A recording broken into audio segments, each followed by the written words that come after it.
In the morning when I'm driving, I really come alive when I listen to my Ronnie, I listen to my Ronnie Q. They are rare and they are few who can compare with Ronnie Q. So grab a chair, she's coming through. She's on the air, it's time for Ronnie Q.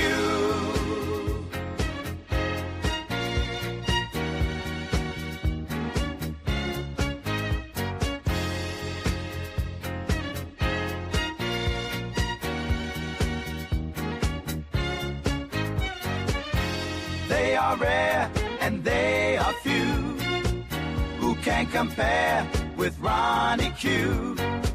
So grab a chair, she's coming through. She's on the air, it's time for Ronnie Q. Ronnie Q. It's time for Ronnie Q. Ronnie Q. It's time for Ronnie Q. In the morning while I'm driving, Ronnie Q.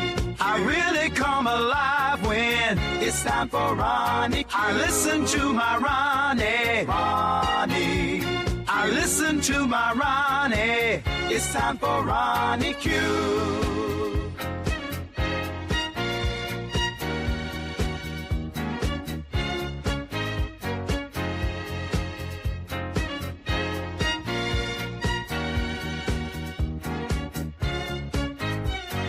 Take a seat and go meet Ronnie. Sweet, sweet, sweet, sweet Ronnie. No day complete without my Ronnie. She can't be beat. Sweet, sweet Ronnie. Rising, grand rising. What's going on? I hope all you guys had a great evening. Let's see who's here. I see a couple of people here. Hey, the real K-Fit, long time no see. Hey, Foot Soldier, how are you? Please hit the like button. If you find something new, those are always my goal is to give you guys something that may be useful to you.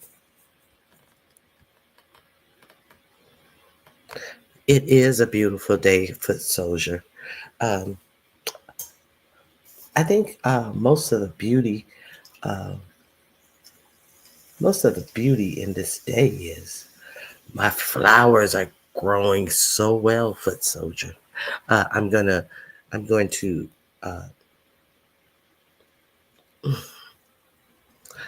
I don't know. Maybe next week I'll separate them and put them in different little pots and stuff. I don't know.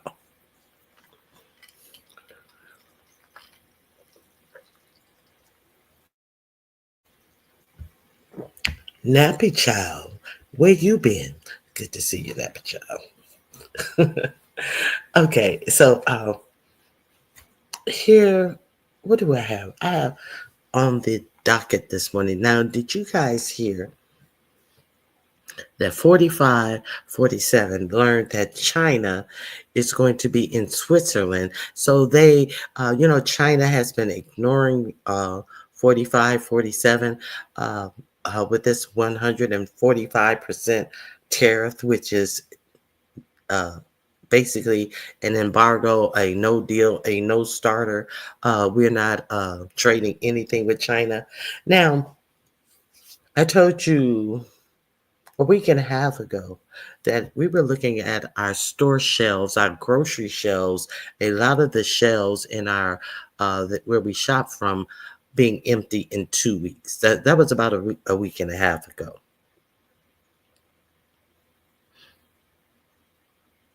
So they find out that China is going to be in Switzerland. So they, make themselves available to China and say, hey, you guys are over here in Switzerland. We're going to be traveling to the Middle East, and why don't we get together and have some coffee? They're chasing up behind China while they want us to believe that we're making deals, and then they ask them what deals have.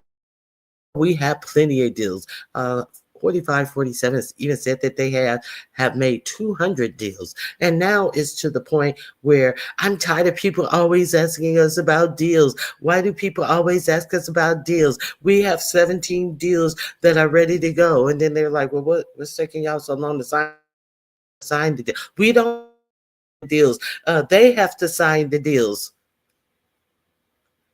Do you understand the ignorance that is running our administration?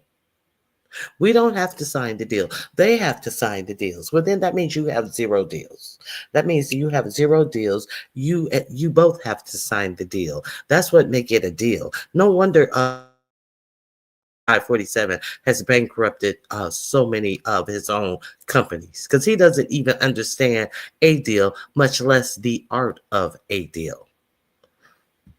Okay, so Ronnie Q, I'm always in the clouds. Mega lies. Oh, girl, it's crazy. It is absolutely. He goes on he's upset that people are asking him about the deals which he does not have.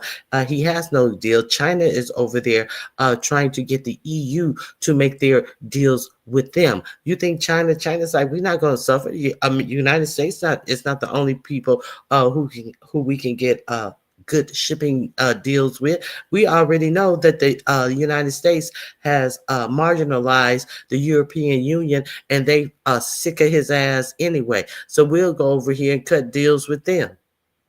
Are you kidding me?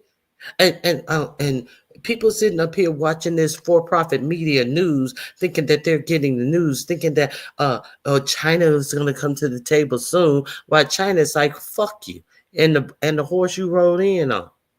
Okay, so they're over in Switzerland, and then I have to let you see this bumbling Treasury Secretary Scott Bessent explain how now they will be meeting with China over in Switzerland. I have to let you see this for yourself.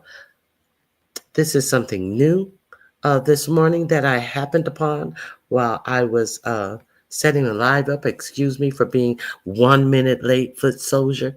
Thought that you guys would be interested in hearing Scott Bessent try to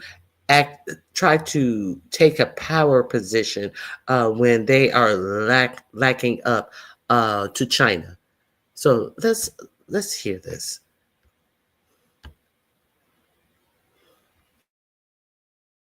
Network. If you guys have not, Chris Norland, if you guys haven't checked out his network, go over there and check him out. He does great. So I created this indicator which gives me buy and sell. Beyond the commercial. I apologize. Okay. Let me make sure I'm sharing. Sharing is caring. Okay. Let's get to it.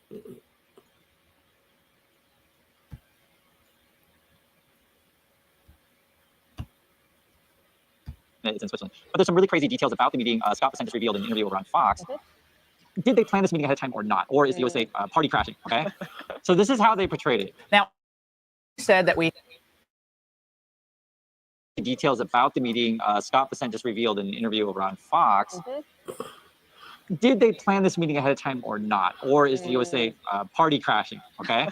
So this is how they portrayed it. Now, earlier today, you said that we hadn't had negotiations with China. Now you're 2 days away from getting on a plane. And I know you've been working around the clock, but what changed? What was the catalyst for this? Laura, he's been working around the clock doing what? How do you work around the clock to do absolutely nothing? Earlier today, you said that there was no meeting with China. Now you're on a plane in 2 days. What happened? I know you're working around the clock. Well, he wouldn't have to work around the clock if he had have a fool in office. Let's continue. we haven't had negotiations. And first, thanks for having me on the show. The world has been coming to the U.S., and China has been the missing piece. I was going to be in Switzerland to negotiate with the Swiss. Turns out the Chinese team is traveling through Europe, and they will be in Switzerland also. So we will meet on Saturday and Sunday. And look, we have shared interest that the. So he was going to be in Switzerland anyway to negotiate with the Swiss, but haven't you noticed that they said that the people are going to have to come to the White House to negotiate? And he did say China has not been negotiating, and all of a sudden he find out that China is going through Switzerland. So all of a sudden, instead of having Switzerland come and bend the knee at the White House like they make public spectacles of everyone else coming to them, all of a sudden Scott Bessent is going to Switzerland. Yeah, do you find that a little odd? I do. This isn't sustainable, as I said before, especially on the Chinese side. And this isn't sustainable on the Chinese side, but we are the one who get most of what we need, what we use on a daily basis from them. But it's not sustainable on their side, really. Out there making it work because they have something people need. They have products that people. And what are we doing? Sitting up here lying. 125% is the equivalent of an embargo. We don't want to decouple. What we want is fair trade. But who made the first call? Like in a dating world, like who makes the first call here today? There are lots of calls, Laura. He won't refuse. He refuses to say who called who. Did China call you and say, "Hey, we over here in Switzerland for 2 weeks. Y'all want to come over here and make a deal?" No, you groveled up to China. That's what you did. There's lots of calls. Who made the first call? There's not a lot of first call. A first call is a singularity thing. Let's continue.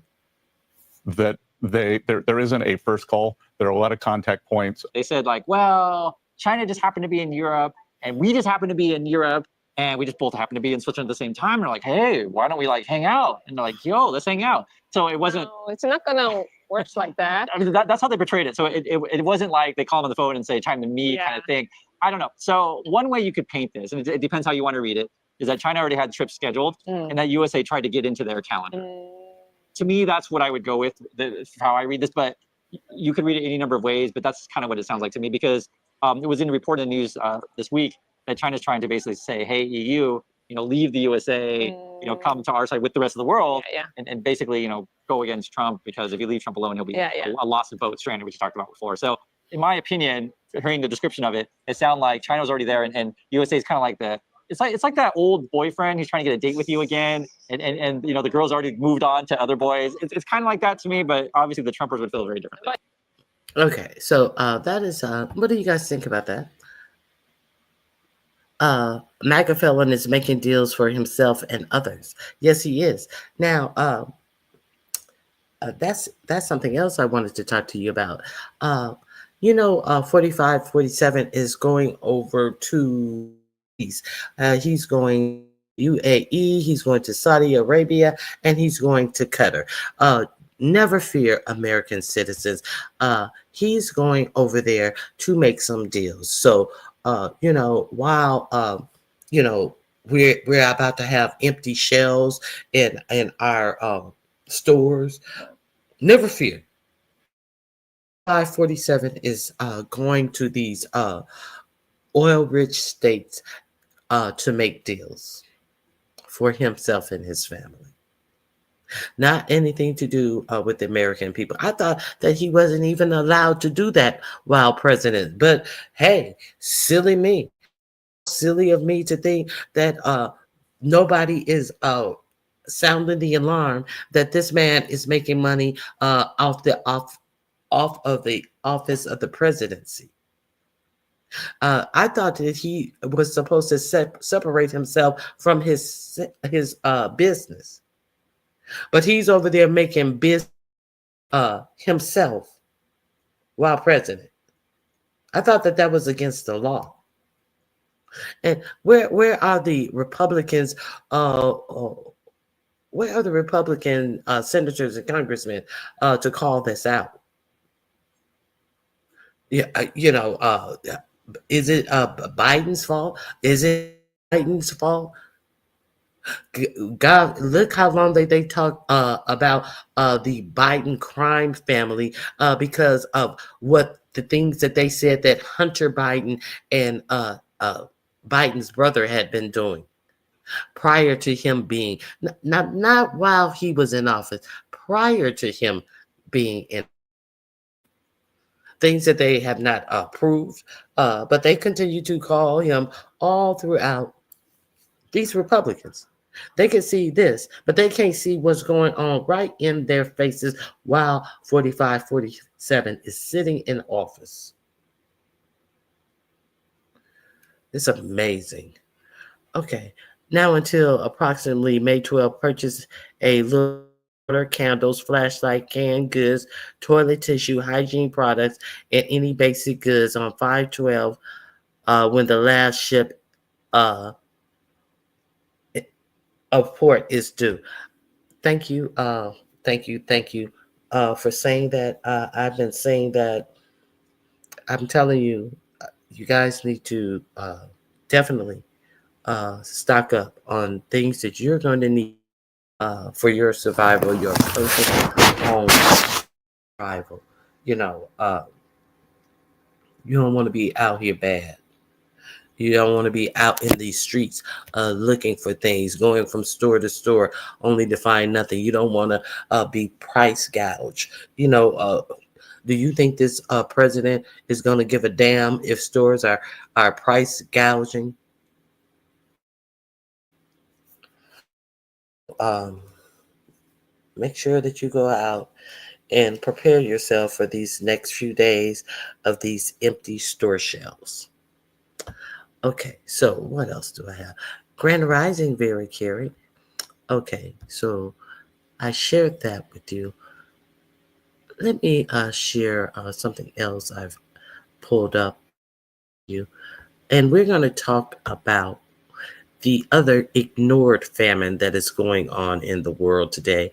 I told you that we would talk about the war in the Sudan, where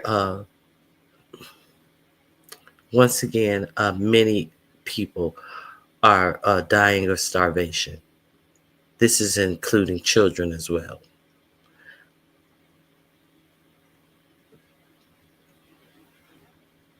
Here we go. Let me share this. This is from the Midas Touch. Here we go. Sea was the second jet that was lost recently. Pakistan are now at war. The United States lost another F-18 jet in the Red Sea. Was the second jet that was lost recently. Okay, so India and Pakistan have been going back and forth, doing little taps, allegedly, each denying it. And now it appears to be that India is in a full blown out war. Understand that both India and Pakistan have nuclear weapons. If you don't know, now you know. And they want, I think it was India who said that they will chase Pakistan to the end of the earth type of deal about, and it is both of them have a portion of Kashmir. India and Pakistan, both of them control a portion of Kashmir, and I forget which, India or Pakistan. One of them had an attack on Kashmir that unalived approximately 20, and that was the last straw. So there's that. You know that we're over in the Red Sea, allegedly defending shipping merchant ships that's going into the UA, while there's no merchant ships coming to us. We're spending money, and JD Vance don't even want to do it.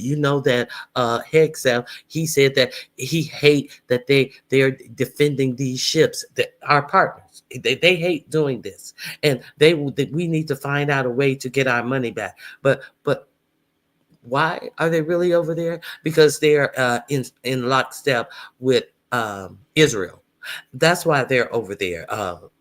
And Israel has actually struck Iran again. But it's you also should know that America has lost another fighter jet over there. What are we doing over there? It's clear that they be over there, but they have decided that they are going to do missions with Israel.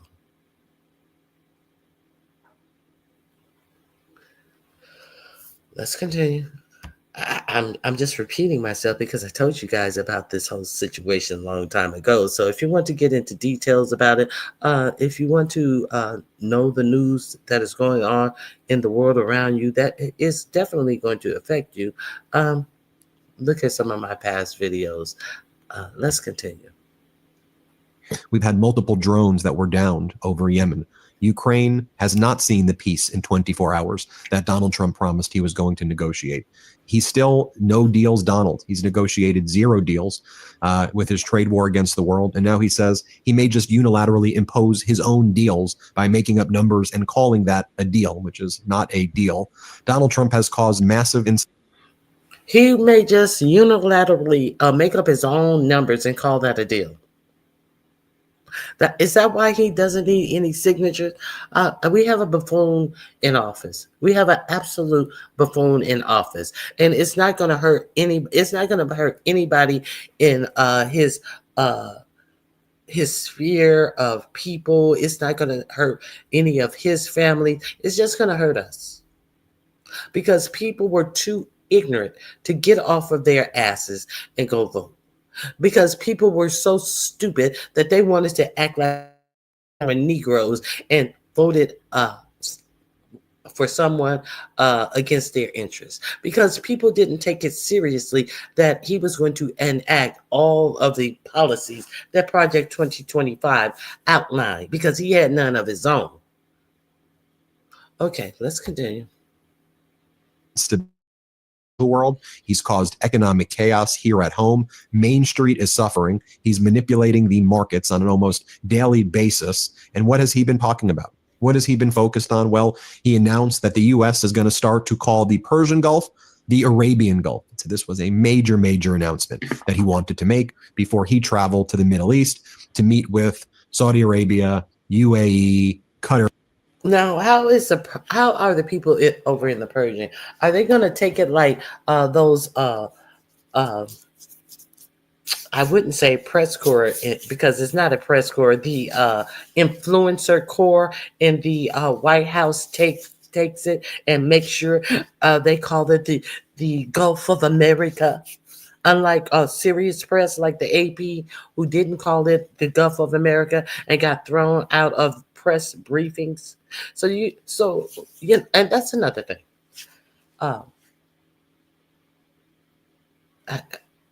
I'm wondering, since all of these Muslim nations like Saudi Arabia and the UAE said no other solution in Gaza but a two-state solution, why are they so quiet that now Netanyahu is going in and saying quite certainly that they are going to be removing all of the Palestinians out of Gaza?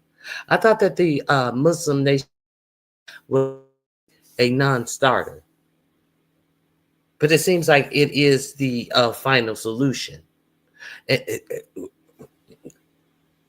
No pun intended.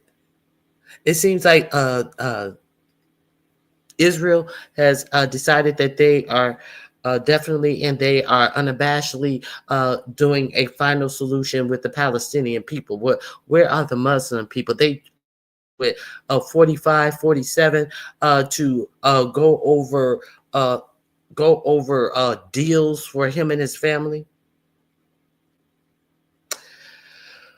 Okay, so we remember what happened to that reporter under 45, 47's first administration, who Khashoggi. You guys remember what happened to Khashoggi under his first administration? And 45, 47 was like, oh, well, oh, well. And it was alleged that MBS, Masama, what is his name? From Saudi Arabia. The royal prince had the reporter unalive, chopped in. Found the only thing that they were ever able to find of him was his DEA in a little blood drain that had drained off or something. The last picture we saw him, he looked jovial going into a restaurant or something, and he was carved up. So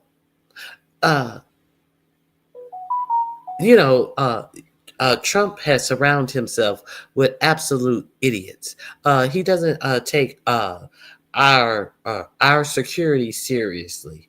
So, is anybody taking his seriously as he goes over to the Middle East, as he partners with Netanyahu about this the final on the Palestinian people?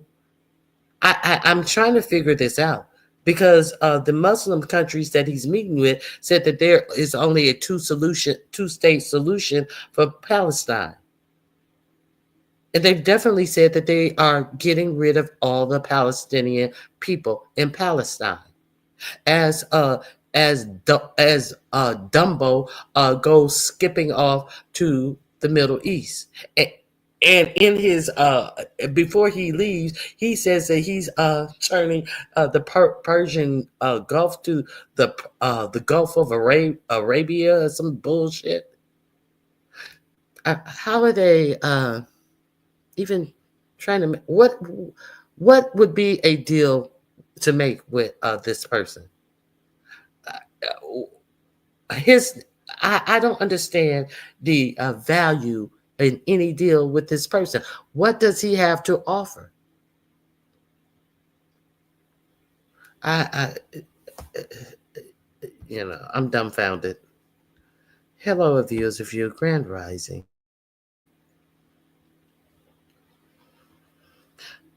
Thumbs up and share. Okay. So, I don't understand what he has to offer, but he seems to say he has something to offer. Let me go a little further. Viewers, I was in your chat yesterday. I must have been behind because I was able to write, but I didn't see anything that I wrote came up unless you could block me. But I don't know what happened. And other countries who are doing personal deals with Donald Trump, enriching Donald Trump while we, the people, suffer. Donald Trump is also announcing that he has appointed Rudy Giuliani's kid, Andrew Giuliani, as the executive director of the President's Task Force on the 2026 FIFA. Okay, so a second fighter jet off the coast of Yemen. Let's check in on the commander-in-chief to see what he's up to. I'm proud to announce the appointment of Andrew Giuliani. Andrew Giuliani, it's a girl, as the executive director of the President Task Force on the 2026 FIFA World Cup. Nothing about losing a fighter jet. No announcement. He's talking about giving Rudy Giuliani's daughter a little position over the 2026 FIFA soccer games. The daughter that was arrested for shoplifting. 45, 47 loves him a little criminal. He always had to award a little criminal. Okay. Or a big criminal or whatever. He loves crime. Okay. So Nothing about the fighter plane. World Cup. Donald Trump was having a press conference about the 2026 FIFA World Cup while India and Pakistan went to war with each other, with India striking inside the Kashmir region in areas controlled by Pakistan. The first time that's taken place in several decades. The ceasefire there is now over. And when Donald Trump and his Secretary of State, Marco Rubio, finally addressed the war now between India and Pakistan, they said, we just hope that it resolves quickly. We hope that it goes away soon and that it resolves quickly. So they spent the past 4 years attacking former President Biden on everything. But now with them, it's maybe the war goes away quickly. They'll just deal with it. By the way, the Trump regime is hiding casualty numbers from a real war that's taking place right now between the United States and the Houthis in Yemen. The Trump regime is not calling it a real war because they don't want to get congressional approval. But for all purposes, there's a real war, and they've decided not to provide any data of what's really going on there. And of course, from all of our prior reporting and the reporting by The Atlantic and others, that Pete Hegseth and Mike Walls, they were having all of these communications about Yemen on their text message threads where they invited a reporter. We know that there have been dozens of other signal chats that they've engaged in with sensitive classified information. Who knows what the Chinese government has, what adversaries have, what the Houthis have on the United States right now. Let me take you right now inside India's NDTV. Here's how they describe Operation Sindoor. Let's play this clip. I am told that Operation Sindoor is only in its first phase right now. There could be more attacks. There could be more attacks against Pakistani targets. Now, as I mentioned at the outset of this video, another F-18 Super Hornet fighter jet from the USS Harry S. Truman aircraft carrier has been lost at the Red Sea after it suffered an arrestment failure while trying to land. 2 aviators were ejected with minor injuries. This is the second jet loss from the carrier in just over a week. 4 people familiar with the matter told CNN. The way we get this, by the way, is from sources inside, because the Trump regime is not transparent with any of this data. The Department of Defense, though, was talking about this yesterday. Secretary of Defense, we are leaving wokeness and weakness behind. No more pronouns, no more climate change obsessions, no more emergency vaccine mandates, no more dudes in dresses. We are done with that. Okay, so this, understand what's really going on and understand this fucking, idiot who is the defense secretary. So let's get into how the soldiers actually feel about Hegseth. There is a whole article out. Let me pull that up for you, since we're talking about this idiot. There's been a lot of communication by the soldiers about what Hegseth has brought to the military. They said that he seems more his image. He seems more concerned with making proclamations on the X site and less concerned about them and how they are actually doing. He has showed no concern about their military lives, improving anything on the military in their military lives. Absolutely nothing. They see him as a performative buffoon. They see him as someone who the only thing that he has to say about the military is furthering 47's agenda. Even if it does not coalesce with the agenda, and they find the use of he calls them, he's going to make them war ready. They find that laughable. They find it they find it so impersonal, calling them a war ready machine and things like that. I think they maybe take offense at being seen as just equipment for war. I don't know. As opposed to human beings, it seems like they when you keep calling them war ready, you want to grind them up in a machine, a war machine, a actual war. So in this that they're doing in Yemen, and they refuse to call it a war, and they're losing people and not telling people, but they're yelling and screaming about the 13 people who were lost in when they left Afghanistan. And the reason why the 13 people were left when they was lost in Afghanistan is because 45, 47 made a deal with the oh God, all of these terrorist groups with the Taliban, that they had to release 5,000 Taliban prisoners, and then the area was being awash with Taliban fighters, and they and 45, 47 had already taken out most of the U.S. troops, so they had to get out quickly. 13 lives, but how many lives have been? We know that we already know that he didn't even bother to meet 4 soldiers when they were coming home. So, how many more lives have been lost? Quit hearing about as if 13 lives wasn't lost over in Afghanistan when 45, 47 was in his first term. But oh, the 13 lives that were lost under Biden as they were 13 lives. Yes, it's very important, but quit using them as a political tool, because that shows you that they are not sincere about caring about anything about anybody lost in Afghanistan. If they want to continue to talk about 13 lives as a tool.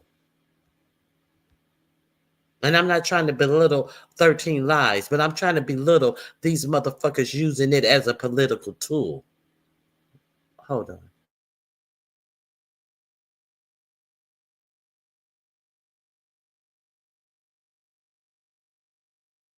Okay. Let me find this article that I have on that. Let you see how the military really thinks of Hegseth.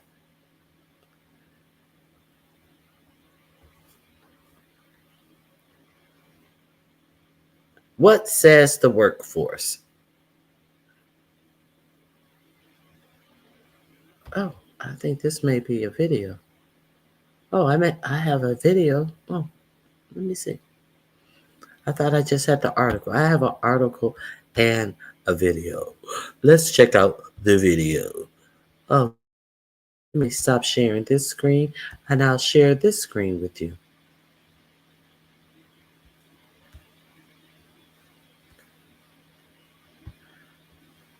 Now, we've heard about one signal chat. Now, then we heard about the second signal chat. Now, Hegseth used multiple signal chats for official Pentagon business. Let's talk about Hegseth since we're on the topic.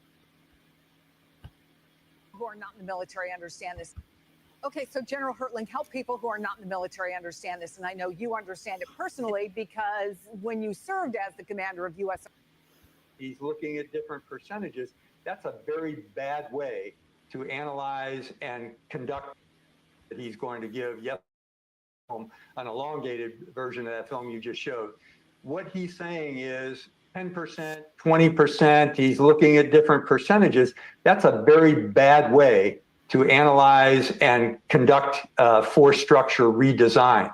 The other thing that's important to know about this isn't his duty alone. In fact, it's the congressional responsibility in Article 1, Section raise and support Army. That includes the number of generals that are in the rank. Many people don't know this, but there is actually a number that's dictated by law in terms of how many generals and admirals should be in the force.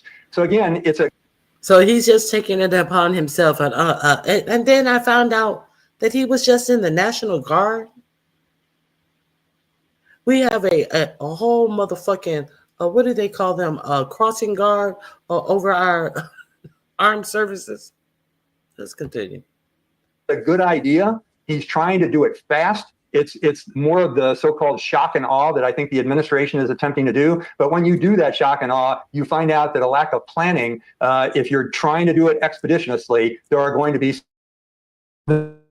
unified command plan and how that came up with some of the combatant commands, as Courtney said, the different headquarters, that's all been studied in the past. And there were some good reasons for the creation of that. This isn't a bunch of generals coming together and say, hey, let's build more headquarters so we have jobs. This has to do with worldwide threats and the kinds of things that the United States military faces around the globe.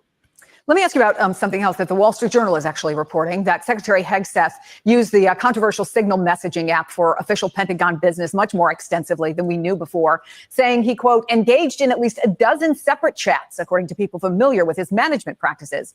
And in one case, he told aides on the encrypted app to inform foreign governments about an unfolding military operation. He also used the non-governmental message service to discuss media appearances, foreign travel, his schedule, and classified, but sensitive information. Does this raise questions for you? Yeah, it does, and it always has. And I've been speaking out against this since the first Signals app process became known to all of America. It's a bad approach. There are types of communication devices provided to senior leaders and even junior leaders in the military to keep this kind of information secure. And if someone says, oh, it's no big deal, it's an encrypted app, let me tell you, other foreign adversaries can get into those encryptions and find patterns of life and intelligence that they can connect the dots. 10 years ago, when I was in the Army, we were told to leave computers and cell phones, at the time BlackBerries, away from us and not take them into some foreign countries because of the possibility that information on those devices would be leaked. Not only the Signal chat that is leaked, it's other potential ways to get into these kind of Signal devices that are truthfully unclassified. So you can have an app that causes the message to disappear or that you think is encrypted, but there are other ways to get into phones and the kind of devices these people are using that will give away America's secrets. Then taking it to the next level, as you just reported, that they were using it for information that should be kept secure.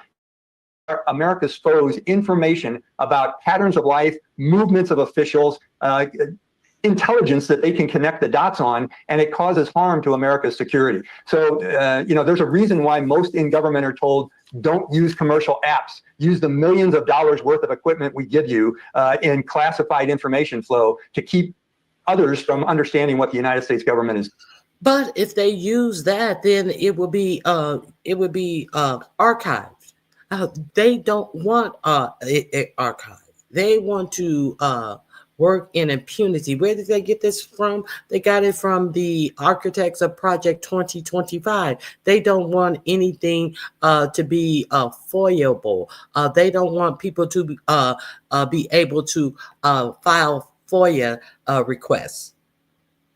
So now it has permeated all the way up into this numbnut who is so unqualified to be running our armed services. Okay, so that's why they're using it.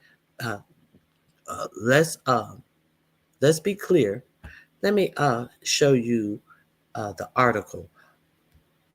The article of what the soldiers. Good morning, Miss Toby. Grand Rising. Let me show you the article. It's in my description box under what says the workforce. Let me share this with you. It may be easy to say you're doing a morning news story, but there's a lot to go into actually giving real news as opposed to hyperbole and opinions and dumb shit. Okay, so this is from military.com. Let me make sure I'm sharing this with you guys. No, I'm not sharing it with you guys.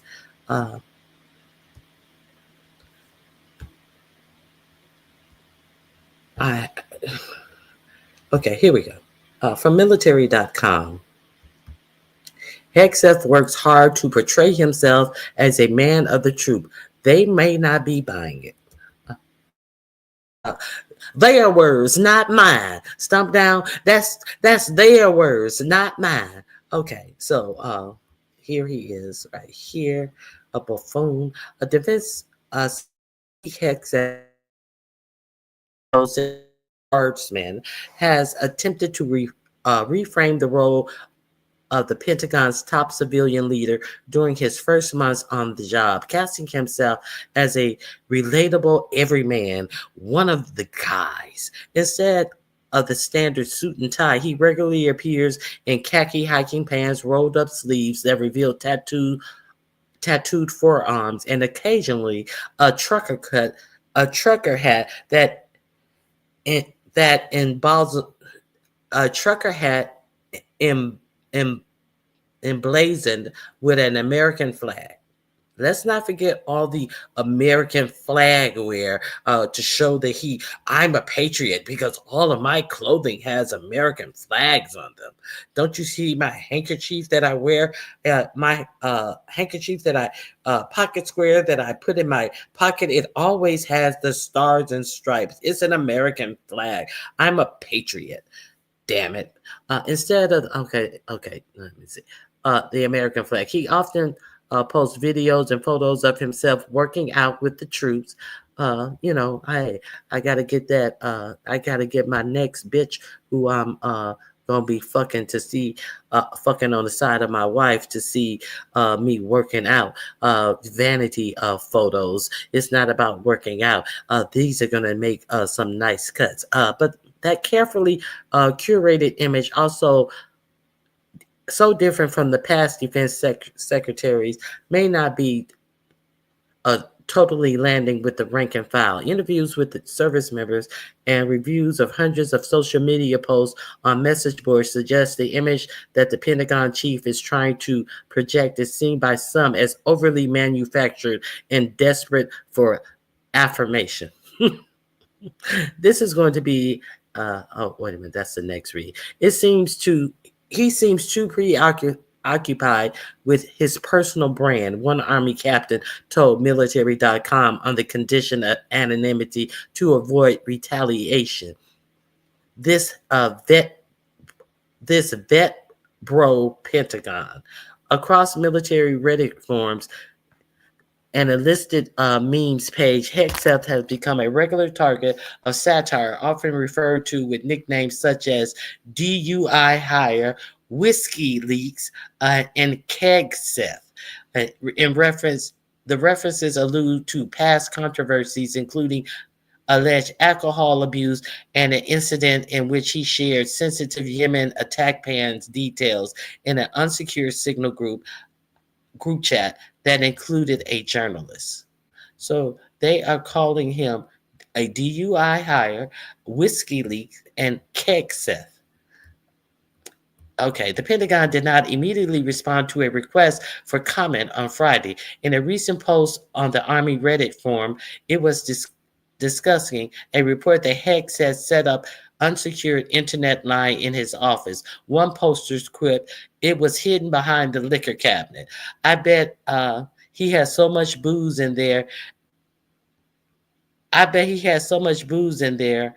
It is more like a liquor walk-in closet," another poster climbed in. Troops also made frequent jabs at Hegseth past infidelity, though many posts also levy serious and thoughtful criticism of his ability to effectively lead the military. Military.com spoke with more than a dozen service members, ranking from non-commissioned officers to a general. They were all given anonymity out of concerns over retaliation. The jabs at and mocking of Hegseth, while not unprecedented for senior military officials, appear unusually persistent and pervasive. Target of online irreverence, such as Sergeant Major from the Army Michael Weimer, the Army's top enlisted leader, who was mocked online for his perceived preoccupation with grooming standards. But those moments have tended to fade quickly. In Hegseth's case, satire has become part of the daily discourse. In a recent Reddit post on military.com forum that featured the reports of Hegseth setting up a makeup studio in the Pentagon, one user quipped, "Wouldn't this fall under gender affirming care?" The thing that Hegseth is against in the military, but makeup studio in the Pentagon. That's kind of That's kind of that's kind of on point. Wouldn't this fall under gender affirming care? Another simply asks, can we have Mattis back, please? Mad Dog Mattis. Can we have Mattis back, please? That was a reference of former Defense Secretary Jim Mattis, who served more than 4 decades in the Marine Corps before taking the civilian post in the first 45-47 administration.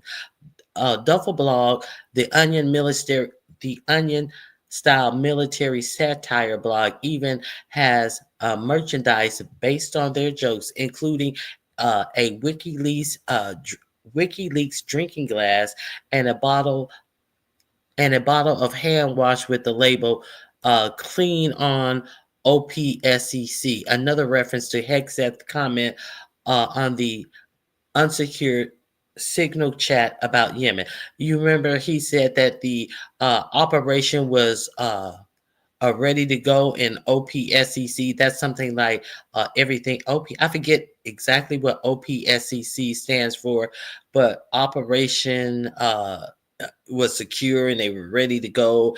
That was one of the things that he said on the Signal app about that operation, in which a on. So they are making merchandise after that. Hexas also routinely uses the phrase warfighter to refer to American troops, a phrase that itself has long been met with eye rolls within the military community, which is known for its signature gallows humor and scoffing at anyone being overtly serious. No more woke bullshit that undermines commanders and command climates. Hexelf recently told service members at the Army War College, "We are laser focused on our mission of war fighting," he added. The lion's shares of his messages is done on X, a social media owned by billionaire Elon, and a preferred platform of the Trump administration, while the bulk of the service members spend their time on other platforms such as Instagram, TikTok. Morale isn't built through X, one Pentagon official noted. Okay, much of the communication on X from Hexef focuses on touting the president's agenda, namely cultural grievances and border security. None of it relating to troops or their day-to-day issues. The defense chief often points out that what he's doing is a directive from President 4547.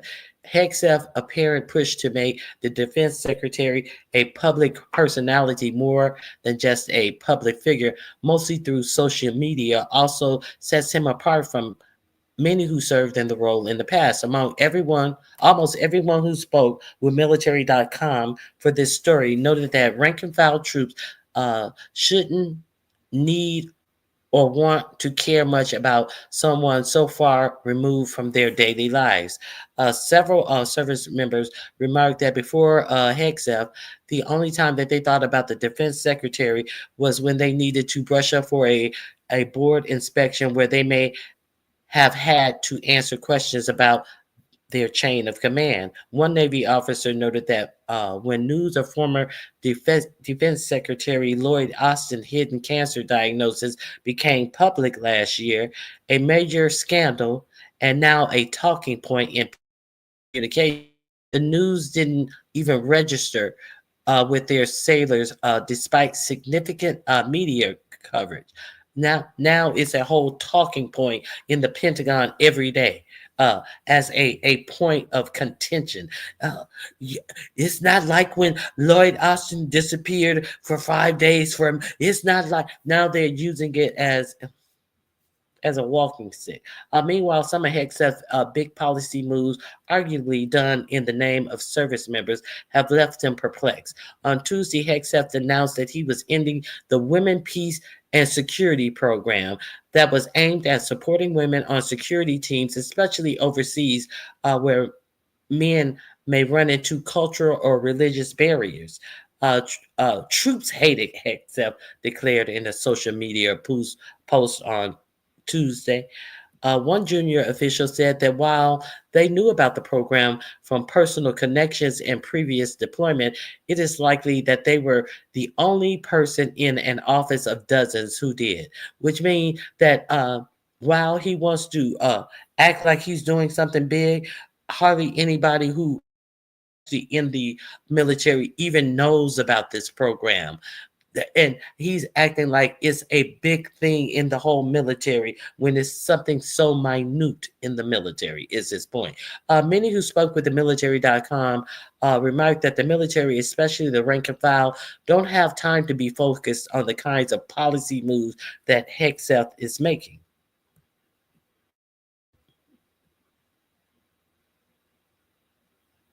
Hold on. I lost my place. Oh, here I am. Many who spoke on the military don't have time to be focused on the kind of policy moves that Hegseth is making. They are more concerned with their day-to-day lives in the military, an area that Hegseth and his team have largely been silent on in their view. It's a lot of look at me stuff. He has said nothing about the quality of life. Rob Evans, an Army veteran whose Yelp style app whose Yelp style app Hots and Cots collect reviews of housing and dining facilities on the military bases. If he's for the troops, why has he not touched on any quality of life challenges, whether it's food or housing? However, multiple female service members have said Hegseth's comments and policy changes have made them sit up and take notice because they worry that he will make their lives more difficult or even make it impossible for them to keep serving. Like Joni Ernst, who was SA'd in the military, her career in the military over 20 years, who was so concerned him saying women shouldn't be in the battlefield, and she had so many concerns about his confirmation. Who was that other Republican a woman who served in the military as well? All of these people who were concerned about his statements about women fighters and would you do that? Oh, of course I would do that. Oh, of course I wrote that in the book, but of course I wouldn't do that as the defense secretary. And now, however, multiple female service members said Hegseth's comments and policy changes have made them sit up and take notice because they worry that he will make their lives more difficult or even make it impossible for them to keep serving. So, because Joni Ernst approved him as the secretary, and he's doing exactly what he said in a book that he felt. Okay, quality of life issues in the military have been a long simmering concern, such as feeding soldiers at dining facilities, or DFAC is a perennial issue that has cropped up several times during Hegseth's tenure. Just this week, soldiers told advocates that Evans and the moderates of the Army Reddit page that they were being turned away from getting food at Fort Johnson in Louisiana over an issue with the meal cards. They can't even get fed. When a recently deployed unit returned to Fort Johnson, their cards had been lapsed and they were met with signs that said they would be turned away if their cards weren't fixed. So they allowed to stay on the base. They're not going to be thrown off the base, but you're just not going to feed them because something's wrong with their car after they're coming back from a deployment. What did you guys say about that, Pete? Work that out. While you working out with the troops, work out some food for the troops. Okay. Why are we creating barriers to food? One of the leaders of the Army Reddit forum told military.com on Thursday, noting that the issue is now being seen at other bases as well. the issue that Reddit moderator sees it as easy policy fix and ripe for someone such as Hegseth to tackle. Um, and yet the Pentagon weekly SITREP videos and many of Hegseth's social media posts focus on the secretary. When Sean Purnell, the Pentagon's top spokesman, released a list of what the Hegseth Pentagon feel is it has accomplished in its first 100 days Tuesday, quality of life issues didn't make the cut. You see a lot of pictures of Hegseth jogging with troops, visiting flight lines, American flag suits. But what you won't see are ribbon cuttings of new barracks, Evan wrote in a social media post Tuesday. I guess they need new barracks in the Army. Oh, it's all coming out. When leadership prioritized optics over outcome, photo over plumbing, troops notice.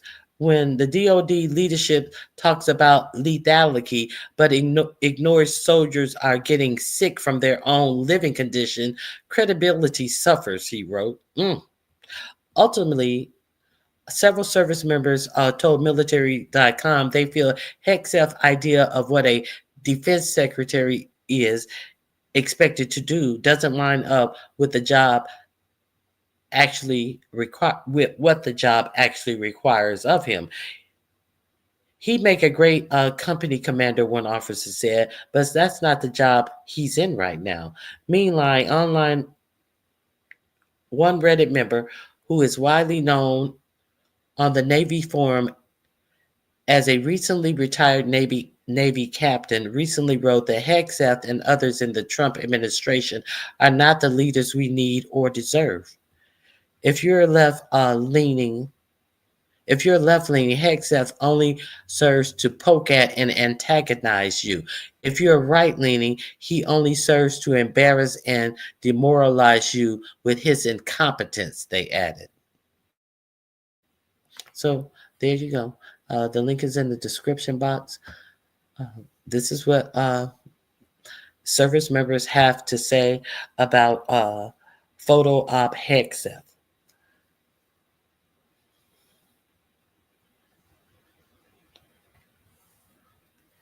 His wife, who carries his liquor bottle.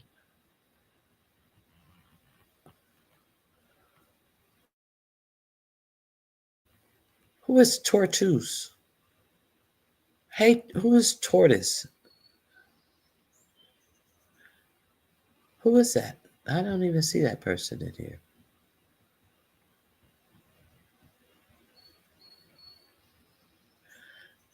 As a veteran, he is a pathetic, racist asshole.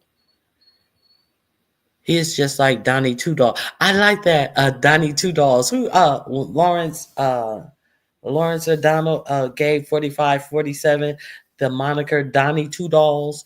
That's what they're gonna start calling him. He want to act like a mob boss, and he want to say that your child should only have $2 instead of $30. So he coined the name Donnie Two Dolls. Oh my goodness. Okay, so nothing on that. Okay, so let's keep going. Let's see what else I wanted to talk about. I wanted to talk about the other war that is being, and the other overwhelmingly being ignored. For those of you, let me king on. I think I played that one already. Okay, let me go back. Let me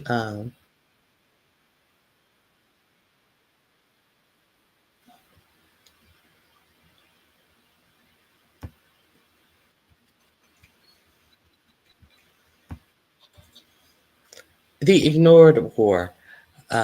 If you guys don't know how the war started, just a brief overview how this war started. Africa, never-ending war. Okay, so let's talk about it.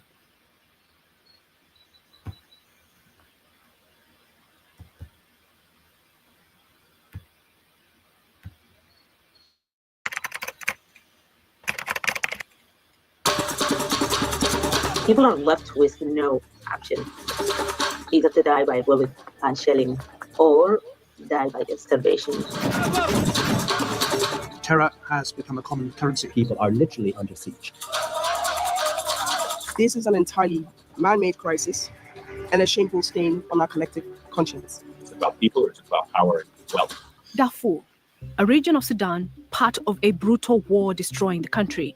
The international community is especially worried about Darfur and describes the situation here as the world's worst humanitarian crisis, with the risk of widespread famine and genocide for the second time in 2 decades.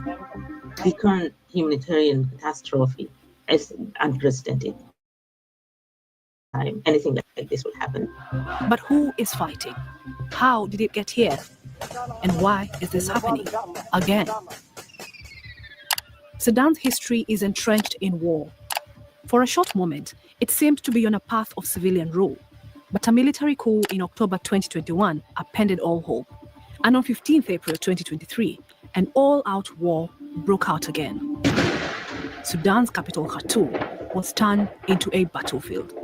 At the heart of it, these two generals, Abdel Fattah al-Burhan, the leader of the Sudanese Armed Forces, or SAF, and his military rival, Mohamed Hamdan Dagalo, better known as Hemeti, who is heading the Rapid Support Forces, or RSF. The two men go way back. They first crossed paths in Darfur in the early 2000s, where they were allies for a while. Both were military leaders in the region during the first genocide. But they eventually fell out, and their war is now being waged throughout the country. And Darfur is at the center of it. The level of violence that we see in other parts of the country, which is, very acute in parts of Darfur. But why? And what hope is there for peace for the people living here? The region has historically been the RSF's stronghold, and that's where their militia was born. They currently control the 4 southern states, but the RSF and SAF are fighting over the northern part of Darfur and its capital city of El Fasher. Around the size of Spain, Darfur has always been a coveted land. It is rich in resources, but that wealth has fueled many conflicts. People's livelihoods here depend on both farming and herding, and its location is key for trade. Darfur is really first and foremost an exporter of livestock, one of the largest exports of livestock in the entire African continent, where it's traded not only to other parts of Africa, but mostly to the very oil-rich countries of the Gulf, through central Sudan and all the way up to the Gulf countries and the Horn of Africa, including Egypt. The livestock has been the mainstay of the fortunes of Darfur and the politics of Darfur. Desertification caused by climate change across the Sahel belt has been a driver of conflicts throughout the region. In Darfur, this has forced the most northern herding tribes to move south to seek grazing land and water for their livestock. But the struggle for power in Darfur isn't limited to land. Control over the region's abundant resources have been fiercely contested by various groups, from local warlords to global corporations. This country is very vast, and the potential for mining in Darfur is huge. There is oil, uranium, underground water, but the real driver for this conflict is gold. According to the UN, gold smuggling networks are rife in Darfur and Sudan in general, and they are believed to be funding the conflict. The smuggled gold finds its way to neighboring countries like Chad, Egypt, and Libya, all the way to the Gulf states, especially the UAE, where it is refined. Especially where the UAE, where it is refined and sold on the global market. Okay, so that is a little introduction. I'm going to just play a little bit more. This link is in my description box. I just wanted you to understand the cause and of this war and why it has been unnoticed. But why it's unnoticed? Because people are robbing them of their wealth as they are fighting a war, unaliving a vast amount of people. A vast amount of people are being unalived from famine and just a horrible situation that is allowed to continue, because look at all the hands in the pot over there racking up that gold. Let's continue a little bit. Another player is Russia. Several reports have indicated that the mercenary group, formerly known as Wagner, has been heavily invested in Sudan's gold industry, mainly thanks to contracts negotiated by former head of state Omar al-Bashir. More recently, on the eve of the Ukraine war, Hemeti visited Russia and developed ties of his own. Russia-affiliated groups are now known to be providing security and technology to mine the very important metal in exchange for preferable rates, further entangling external powers in today's conflict. The war in Sudan is no longer just a local affair. It is spilling over across 7 boundaries. And so the international community has realized very firmly, there's no question, that the war in Sudan is affecting everyone's interests and may actually lead to an expansion of the conflict in the Sahel and in the Red Sea region. A UN report dated January 2024 said it had credible evidence that the UAE had been involved in more than gold trading, supplying weapons and ammunition shipments to the RSF several times per week. And let's go back to this little. Let's go on. And in the early 2000s, it was China, a long-standing partner of Sudan, heavily involved in its oil trade, that was accused of supplying weapons and military equipment to the Sudanese armed forces. Many countries in Africa are attracting international interest, and Sudan and Darfur are no exception. The UAE, Russia, China, Turkey, and Iran all have interest in what's happening in Sudan. The alleged involvement of powerful external actors supplying money is reinforcing the local conflicts between the different armed groups seeking control of the valuable commodities. In the case of the Darfuri rebel groups, most of them are aligned with ethnic communities that control access to land and to resources. So when these groups seize control of a new area or a new territory, it's almost... Meanwhile, look at what the people who are in this conflict are wearing: flip-flops, mismatched socks, shorts, and meanwhile, what is going on in Russia and the UAE? The people who are funding this, look how they are living. And these are the people who own the land where the gold is on. Look how they're living and fighting, all grouped up on trucks and stuff. We'll give you guns and money to fight this war. In your T-shirts and your for a new territory, it's almost always going to be violent. It's going to trigger displacement and could be very bloody. So this fight over gold, oil, or even... They don't even have a proper protection or anything to do these fights. But just keep on fighting as we just keep on raping your land. Okay. So I'm gonna go on to this is in my description box. Please avail yourself to this information. I have a couple of videos that I want to share with you about this conflict.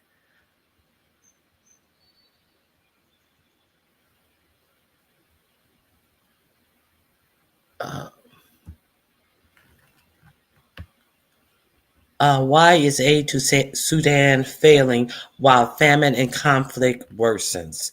Is this the name of this video? Sudan is suffering the world's worst famine in 4 decades, says the United Nations. Its conflict between government and paramilitary forces rages. Yet international aid, never needed more than now, is dwindling. What's next for the people of Sudan? This is Inside Story.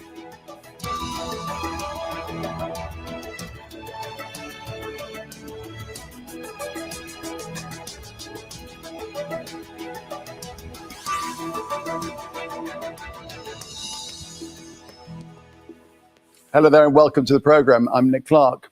So while the world elsewhere, the worst humanitarian crisis anywhere is deepening in Sudan. More than 2 years of conflict brings its own misery, but add to that famine and the horror is barely imaginable. A famine the United Nations and others warn, which is the world's worst in 40 years.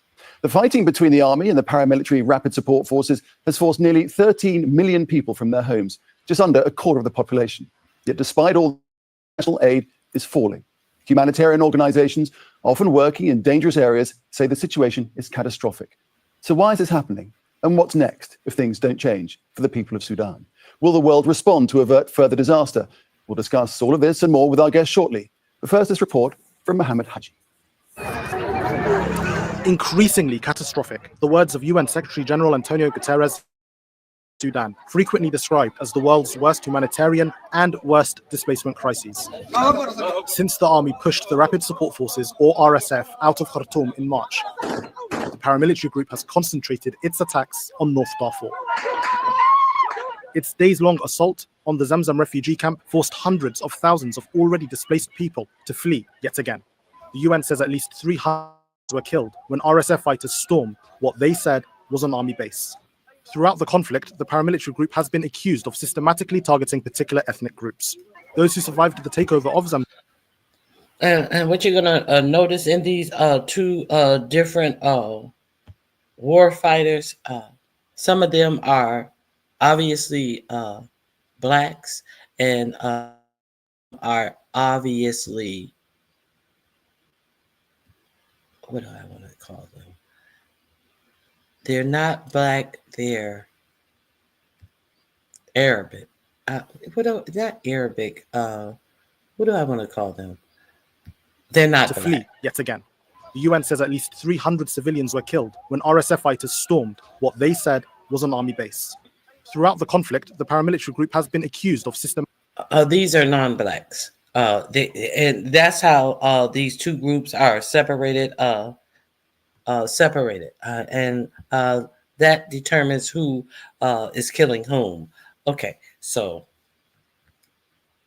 what do I want to call them? What do I want to call them? They're not black. Okay, so let's continue. Now they said that they also said that they attacked a army base. That was a refugee camp that they attacked. And, hey, let's keep going.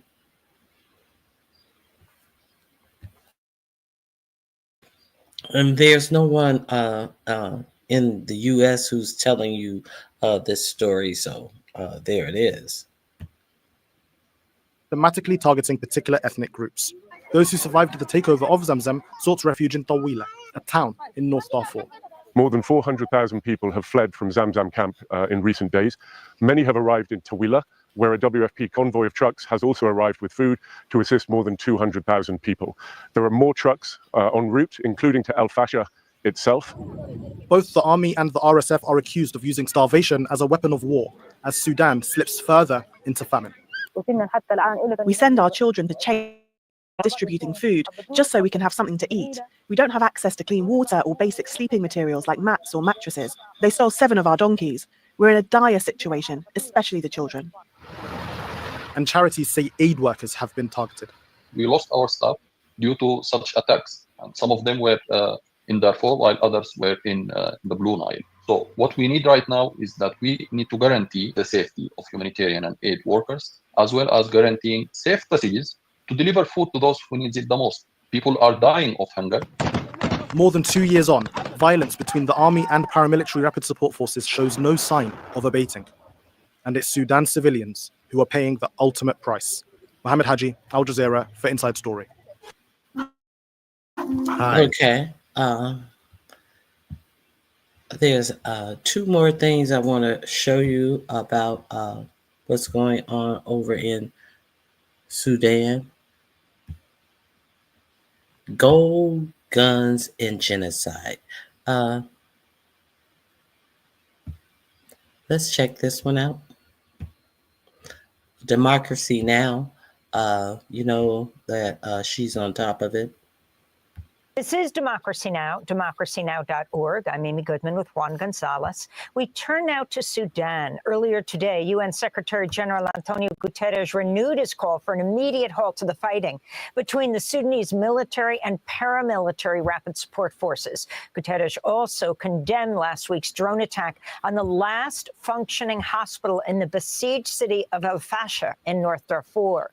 The attack killed an estimated 70 people. Sudan's government blamed the RSF for the massacre. Over 14 million people have been displaced by the war in Sudan, which started in April of 2023. 3 million of those have become refugees, most of them crossing the border to South Sudan and Chad. We go now to Declan Walsh, Chief Africa Correspondent for the New York Times, based in Nairobi, Kenya. Last month, he wrote a piece headlined, "The Gold Rush at the Heart of a Civil War." Declan, thanks so much for being with us. Explain why gold is so essential to what the U.S. is now in Sudan calling a genocide even. Thanks, Amy. It's great to be with you. Look, it's really the most astonishing thing in this huge war. The war's been going on for 2 years. It has destroyed the country, pushed it into famine. It has just absolutely crushed the economy. And yet the one thing that is still functioning, in fact, the one business that's still thriving is gold. Sudan has some of the richest gold deposits in Africa. And since the war has started, showed that both sides have stepped up their efforts to exploit that gold, most of which ends up being traded in the United Arab Emirates and the Gulf. And they're using that funding for to fund the weapons purchases that are being used to fight the war. Okay, so most of it's being trafficked to the UAE. And where is 45, 47 going to make his personal deal for his own personal wealth? Where did 45, 47 dismantle USAID from going to feeding people in Africa who are dying from famine? Where is what part of this is the United States playing? They're hurrying up the famine in Africa, while at the same time the head of state is going over to the people who are, in essence, exploiting them and stealing this gold to make his personal wealth deal with these people who are wealthy from this African gold. That's what I'm trying to tell you. Let's continue.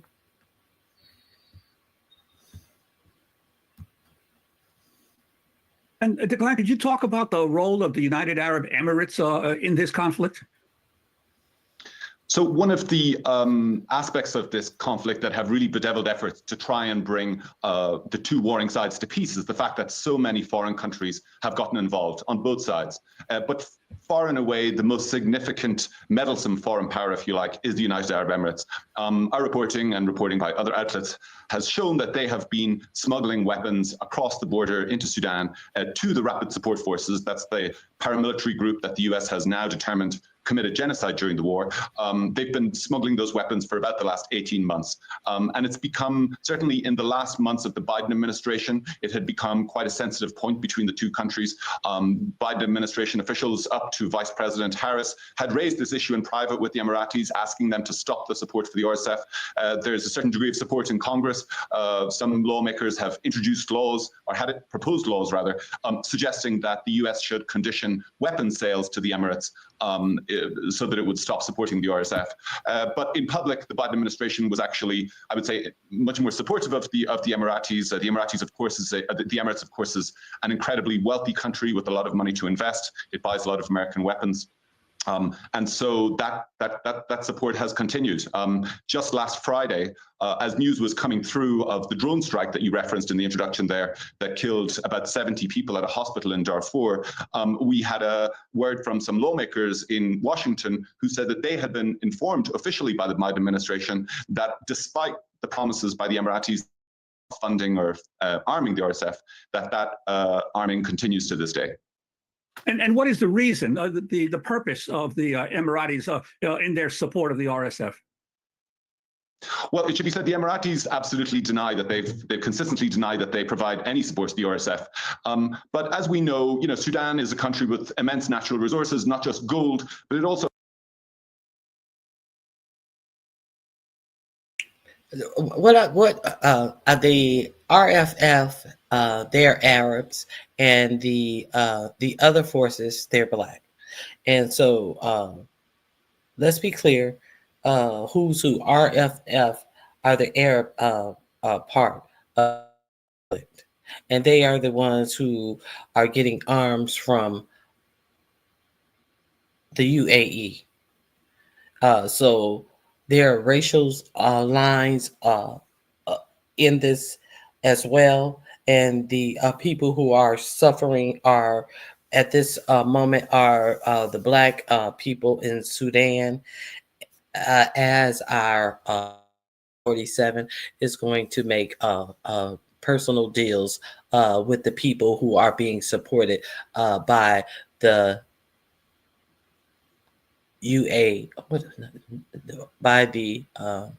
UAE. Yes. This is some disgusting shit, and everyone will like to say that we're just observers. No, we, in my opinion, are helping to advance this for the wealth of people in power and people on the top, kind of like how the rest of the United States is suffering. This motherfucker is going over there to make a deal for himself, and he can't make a deal for China. He can fuck up everything for the United States people, but he cannot make a deal with China. But he can make a deal for himself. Let's continue. Also has immense agricultural potential, a lot of agricultural land along the Nile that is coveted or desirable to many Gulf countries that are facing a future where their own food security could be in doubt. But it's also a very strategic place. It has a long coastline along the Red Sea. And there are many countries that are jostling in the hope, including Russia, that hope that they may at some point be able to set up a port along that. And frankly, the other reason is just because the Emirates can. They have the Emirates has a long-standing relationship with the Rapid Support Forces and with its leader, General Mohammed Hamdan, that goes back to the campaign that the UAE waged along with Saudi Arabia in Yemen some years ago. As part of that campaign, the Emirates paid for the Rapid Support Forces to send some of its troops to Yemen to fight alongside its own forces. And so there's this long-standing relationship between some of these, the leaders of the Emirates, effectively members of their royal family, and the RSF. And the Emirates appears to have taken a calculation that they thought that he could win this war. But increasingly, the RSF has been losing ground on the battlefield, and there's a real question mark over whether, there's a question mark, frankly, over whether either side can win this war by purely military means. Declan Walsh, as we wrap up, I wanted you to take us on the journey that you begin the gold rush at the heart of a civil war piece with. You say the luxury jet touched down in Juba, the capital of South Sudan, on a mission to collect hundreds of pounds of illicit gold. On board was a representative of a ruthless paramilitary group accused of ethnic cleansing in Sudan's sprawling civil war. The flight manifest showed the gold itself had been smuggled from Darfur, a region of famine and fear in Sudan that's largely under his group's brutal control. Take us from there to UAE, where the gold goes to, and the fact that you interviewed the head of the RSF, back in 2019, when they took over a gold mine, yet minimized its power, though ultimately it fueled the RSF to the power it is today. Yeah, gold is really at the heart of the RSF's ascent to power. The RSF endeared itself to the autocratic ruler of Sudan, Omar Hassan al-Bashir, before he was overthrown in 2019. But it also grew incredibly rich by taking over the largest gold mine in the country and by using that money to build a business empire that extended into many businesses. And that's why when I met the leader of the RSF in 2019, I asked him about that. At the time, he tried to downplay it, but our reporting shows just how it's been. And the incident that you referred to that we reported on in the story was really just an effort to illustrate just one of many, many routes that gold follows when it flows out of Sudan. Sudan's a country that borders about 7 other countries. Gold seems to be flowing across almost all of those borders into those countries, and sometimes through very circuitous smuggling routes involving a whole range of officials, not just in Sudan, but in neighboring countries, involving companies, gold traders in the UAE themselves. It ends up in the UAE, where research has showed about 90% of the gold from across Africa, including many conflict zones like Sudan, ultimately is traded.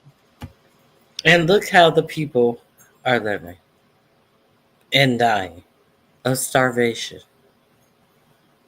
This is just disgusting. Okay, and the last thing that I want to share with you about this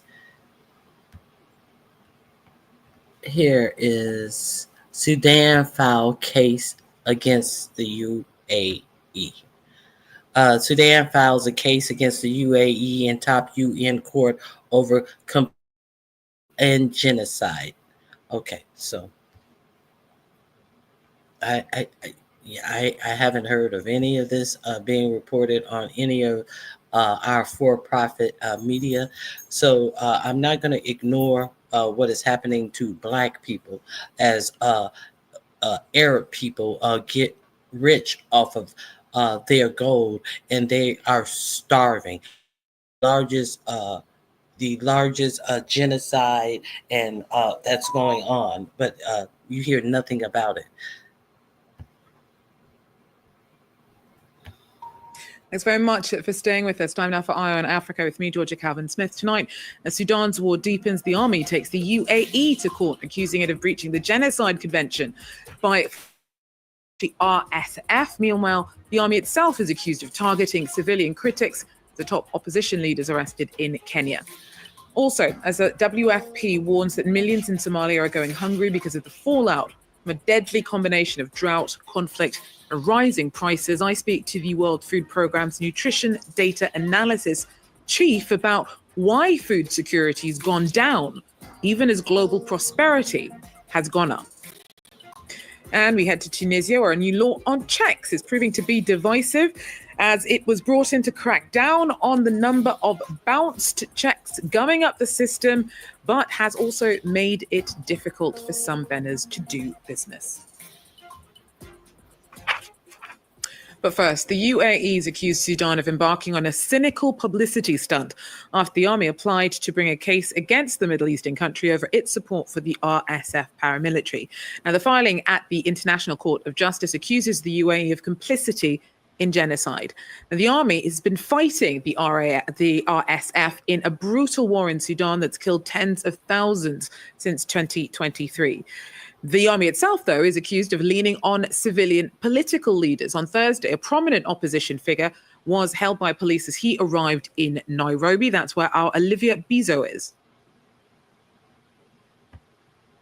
Yassin Ahmed was arrested as soon as he arrived at Nairobi's airport on Wednesday night, where he was informed of the Interpol arrest warrant issued for him. Now, that warrant was requested by Sudan's army, who accused him of collaborating with the paramilitary Rapid Support Forces in the ongoing conflict. So who exactly is Yassin Ahmed? Well, he's an opposition politician who's been involved in the fight against both the military-led government and the ongoing conflict. He was due to meet Western politicians and diplomats here in Nairobi to discuss the ongoing conflict in his country. Now, his supporters argue that his arrest and the charges against him are politically motivated, and they're aimed at silencing opposition figures. So why exactly did Kenya respect this arrest warrant? Well, it's likely the government is trying to strike a balance. Kenya has been hugely criticized in recent weeks for hosting the paramilitary Rapid Support Forces and their allies. They've been here to sign a charter and a constitution aimed at putting in place a parallel government.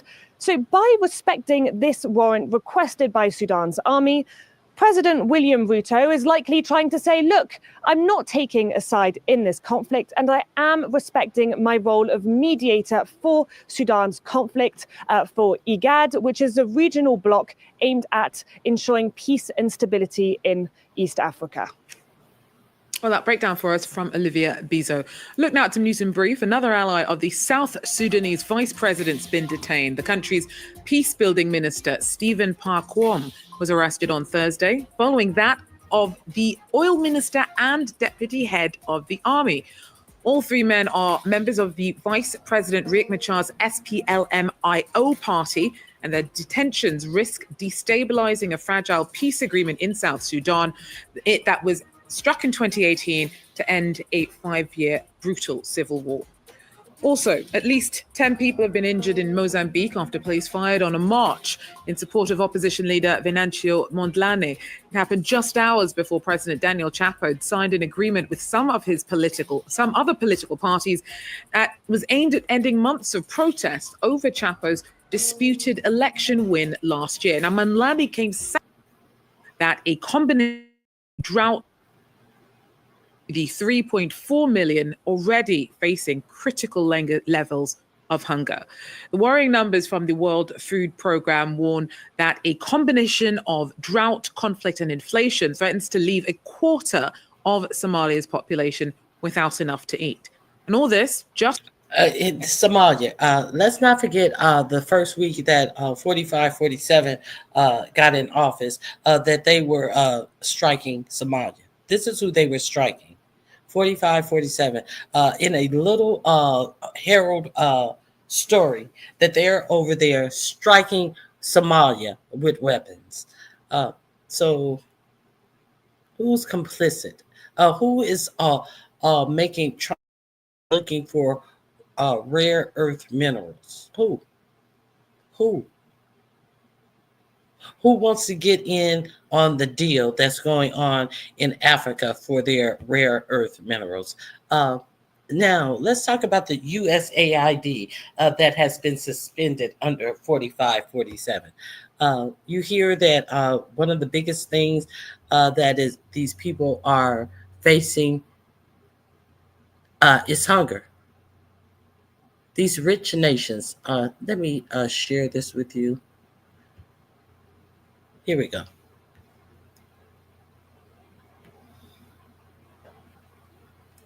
The title of this video is USAID was a wolf in sheep's clothing in Africa. The bottom line. Here we go.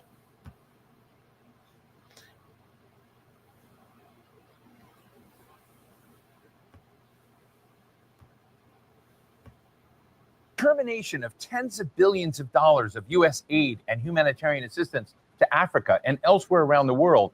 Is this going to create waves of tragedy? Let's get to the bottom line.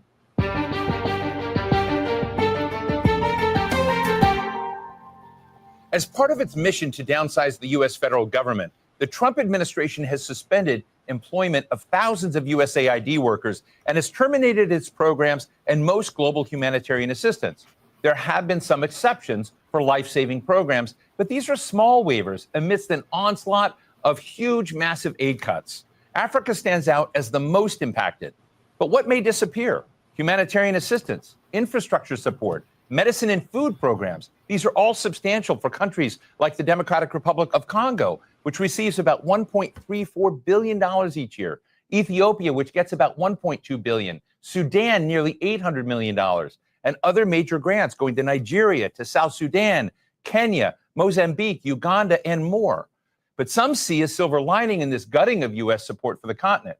With aid, they say, there has been substantial political meddling and resource exploitation that has demeaned and sidelined African empowerment and economic growth. So rather than trauma with the USAID cuts, there could be opportunity, they say. Today, we're talking with Ambassador Adikana Chihombori Kwao, a medical doctor representative of the African Union to the United States. Ambassador, it is terrific to have you with me in stage here in studio.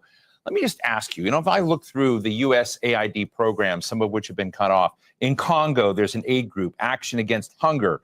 This is they're treating tens of thousands of malnourished children. In Ethiopia, food assistance stopped for more than 1 million people, as we've seen these AID cuts go into force, really across the board with very, very few waivers. How is Africa feeling this moment? Do you see this as a story of tragedy, or is there something else that we need to be looking at? Are you looking to establish And do you wonder why they want to say that Burkina Faso is being ruled by a dictator and all of this? What is one of the first things that he ensured that they will be able to feed themselves?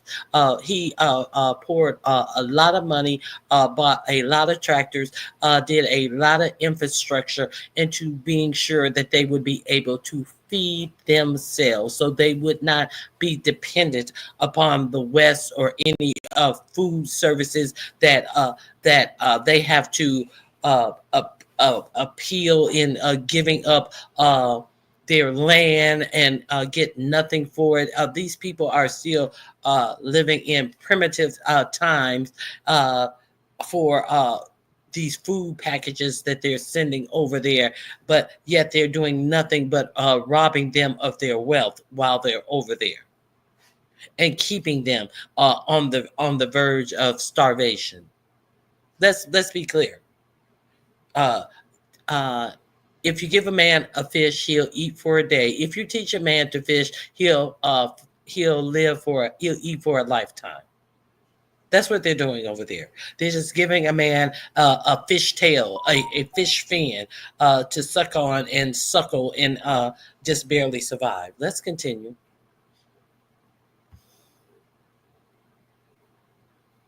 Need for readjustment of tragedy, or is there something else that we need to be looking at? I think there's something else we need to be looking at. There is need for readjustments. There is need for realignment. We need to understand the real reason why USAID is in Africa. And not just USAID, but other NGOs. You look at DFID, which is the British equivalent, and many other smaller ones. Their sole purpose was to act as if they're coming to rescue Africa. They're coming to fill in the gaps in government services, gaps in education, gaps in healthcare, gaps in humanitarian services. They're coming in the guise of addressing issues to do with human rights, issues to do with environmental protection and social justice. They are coming in claiming that they're introducing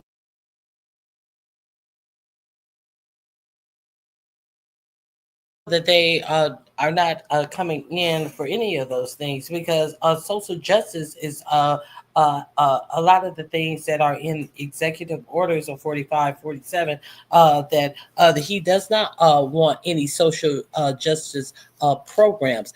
He has gotten rid of, what was that one? He has gotten rid of the settlement that they made in Alabama about the water being contaminated, and they had a settlement, but he got rid of the settlement and he wiped out that settlement because he said that is some type of social justice.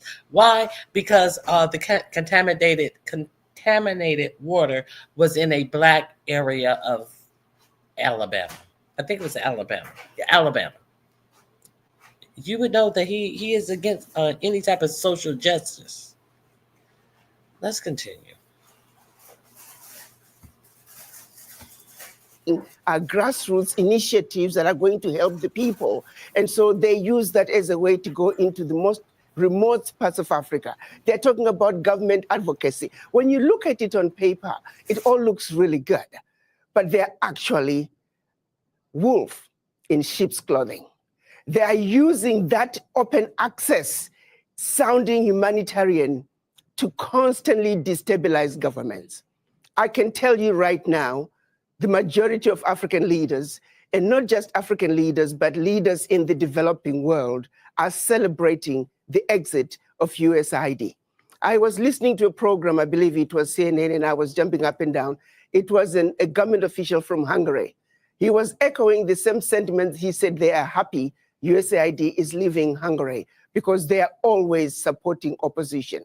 Their form of government advocacy is supporting whoever can keep the government in a turmoil. So, Ambassador, let me just jump in here for you. This is a message that I don't think many Americans hear. I think many Americans believe, not all of them, but many of them believe that AID was essentially set up for philanthropic reasons, for dealing with the HIV/AIDS crisis, dealing with the various instabilities in the region, dealing with infrastructure deficits. But you're saying that there was something else as part of that package, meddling. A major meddling agenda. Major meddling agenda. The majority of some of the workers, now the average USAID worker may not realize it, but quite a few of them are also operatives who are major agenda is to destabilize governments, destabilize countries. If you think about it, their sole purpose, for example, filling in the gaps in healthcare and education, where is the change? Show me one country that USAID was in and education improved. Show me what country where USAID was in and healthcare improved. The social services they're bringing, it's peanuts. The American taxpayer needs to know the billions of dollars that are being given to USAID, a fraction is making it to the people. Look, one of the highest profile medicine programs is PEPFAR, which both Republicans and Democrats here in Washington are really about. It was one of the signature programs of President George W. Bush to try to respond to the HIV/AIDS epidemic in Africa. What's the view on that front? Let's look at what HIV/AIDS was used to do. We know of a program that was run out of South Africa where they actually were injecting people with the virus. The reason some of the AIDS virus spread as rapidly as it did in Southern Africa, there were some very dirty games being played on African people. They were using Africans as guinea pigs for experimental activities. Even when you look at every aspect, they're using us as guinea pigs. Yes, there is some good, a percentage of some good, but not all of it is done with good intentions. You look at agriculture, they're destroying African agriculture by introducing those GMOs. You plant your seed in one season, your soil is finished. We used to have seeds that we can use from one season to the other. The introduction of GMOs through these agencies, USAID is one of them. We're destroying. And she is speaking nothing but facts about these that keeps you indebted to continue to buy seeds year after year after year because your fruit is not. I didn't know it depleted the soil as well, but your fruits are not creating seeds. You used to be able to buy one package of seeds and use it for generations from the fruit it bears, bearing more seeds. So she is preaching a word here. So they are trying to keep people dependent on someone for their to be able to eat, and that's one of the things that Touré over in Burkina Faso. One of the things that he wanted to ensure that they were not using seeds created with GMO as well.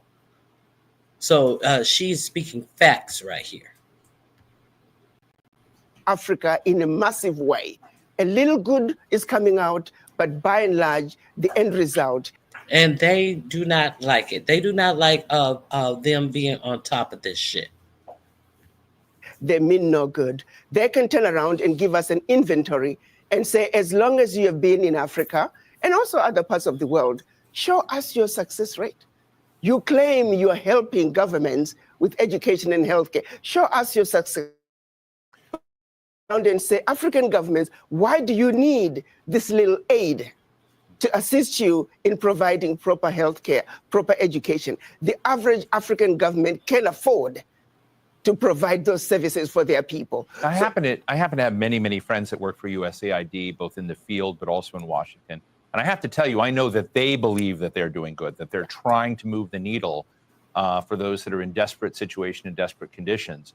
I think it's very interesting to raise the question of what the other political purposes are. But as you sort of look at the scene now, the French are very big in aid programs. As you mentioned, the British, there are also Chinese aid programs. Are all of these programs essentially power plays and all of them need to be suspended? How do you see some of the other international programs in Africa now?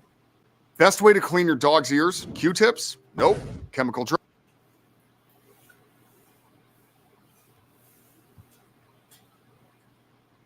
Ground covert operations. Why does Africa need them? Plays, and all of them need to be suspended. How do you see some of the other international now? Well, these are all underground covert operations. Why does Africa need them? Why do we need them? Africa has been the provider. If you look at Europe, Europe cannot survive without Africa. One situation that people don't realize, post-World War, when the US came up with the Marshall Plan, what they don't tell you is that the contribution through exploitation of African minerals, the biggest funder of the European Recovery Plan, ERP, aka the Marshall Plan. US contributed $13 billion, which is now present day $175 billion, which, by the way, the American taxpayer must be paid back. Nobody's asking for that money back. But what they don't tell you is that Africa, through exploitation of its resources, much bigger contribution to the European recovery post-World War II. Nobody talks about that. Why does such a continent that did so much to help Europe recover continue to be so poor? Let's be realistic here. Let's not talk about peanuts. Africa does not need the aid. What we need is for those who are exploiting Africa to stop. Africa has everything it needs. If as much as it did to the recovery of Europe post-World War II, why wasn't Africa equally developed? So what happens next, Adikana? You and I have talked about this before, and the exploitation of minerals, of uranium, of cobalt, of nickel, et cetera, and many other rare earths, which is apparently very much on President Trump's mind, because we see the negotiation for rare earths with Ukraine.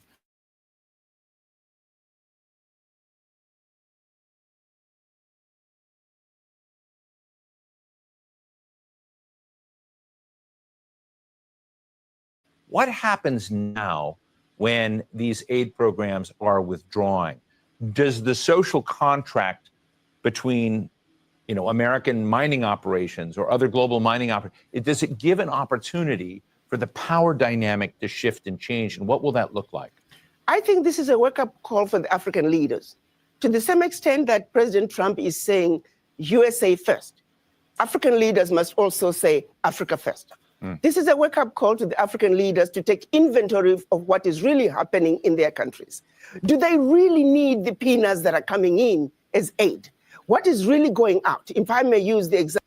Yeah, exactly. So if you want to, I concur with her. Good morning, Ms. Queenie. I concur with her 100%. You're taking peanuts in from people who saying that they are helping you and they are, and you are the only person that's benefiting, but hey, at least you're benefiting. The people need to look at their leaders as well because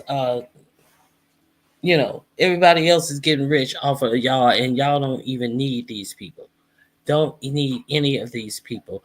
So the link is in my description box. Go over there and check out the remainder of this piece. Now, I want to move over to low IQ. Jasmine Crockett was called low IQ by 40, 45, 47. So let's see what she has to her response to 45, 47 about her being low IQ. Let's continue.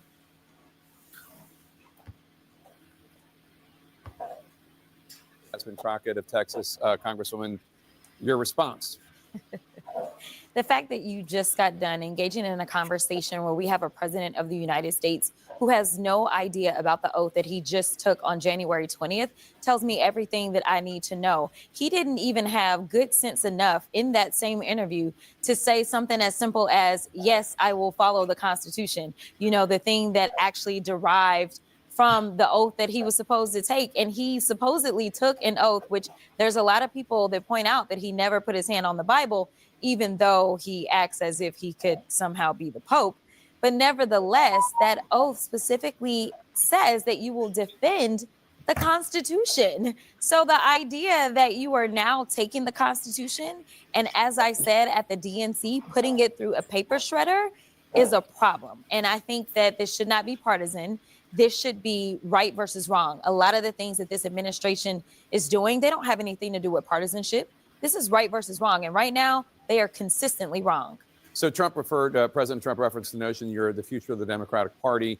You are pitching fellow Democrats on a run for the top position on the House Oversight Committee. Yeah. The current top Democrat is stepping down because of illness, according to Politico, says that you're seeking that position.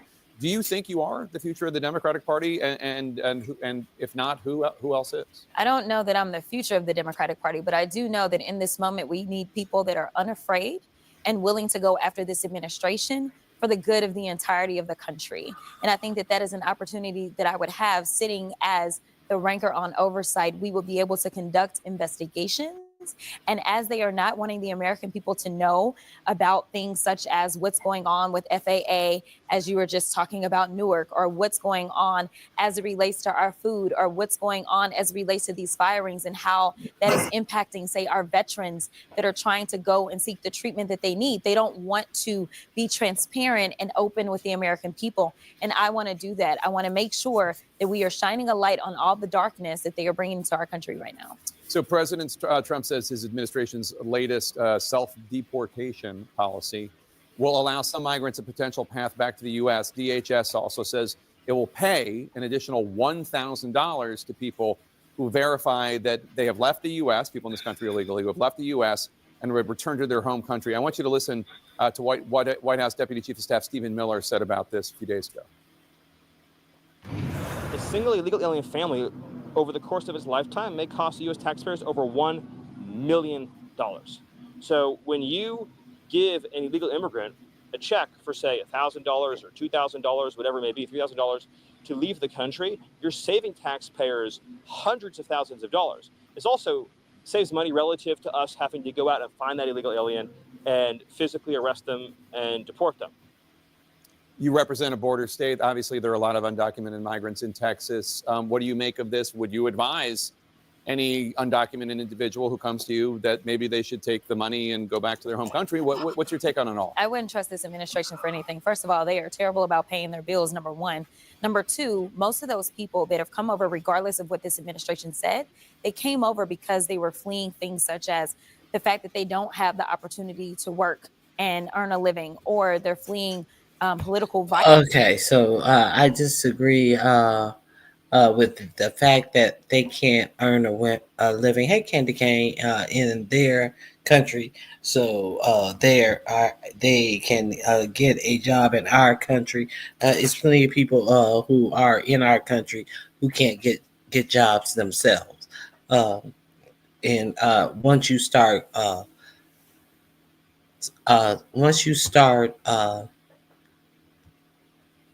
hitting the employers of these immigrants who come over here, who, if they're not supposed to work over here, why are there so many work visas? So I think we have a lot of getting our houses in order. So I just wanted to show that. I wanted to show that as her response to the low IQ thing. So let me share this with you. I think this is from the Huffington Post. GPT was asked to list everyone Trump has called a low IQ individual, and it's pretty racist. No kidding. No kidding. Was this the Huffington Post? Yes, the Huffington Post.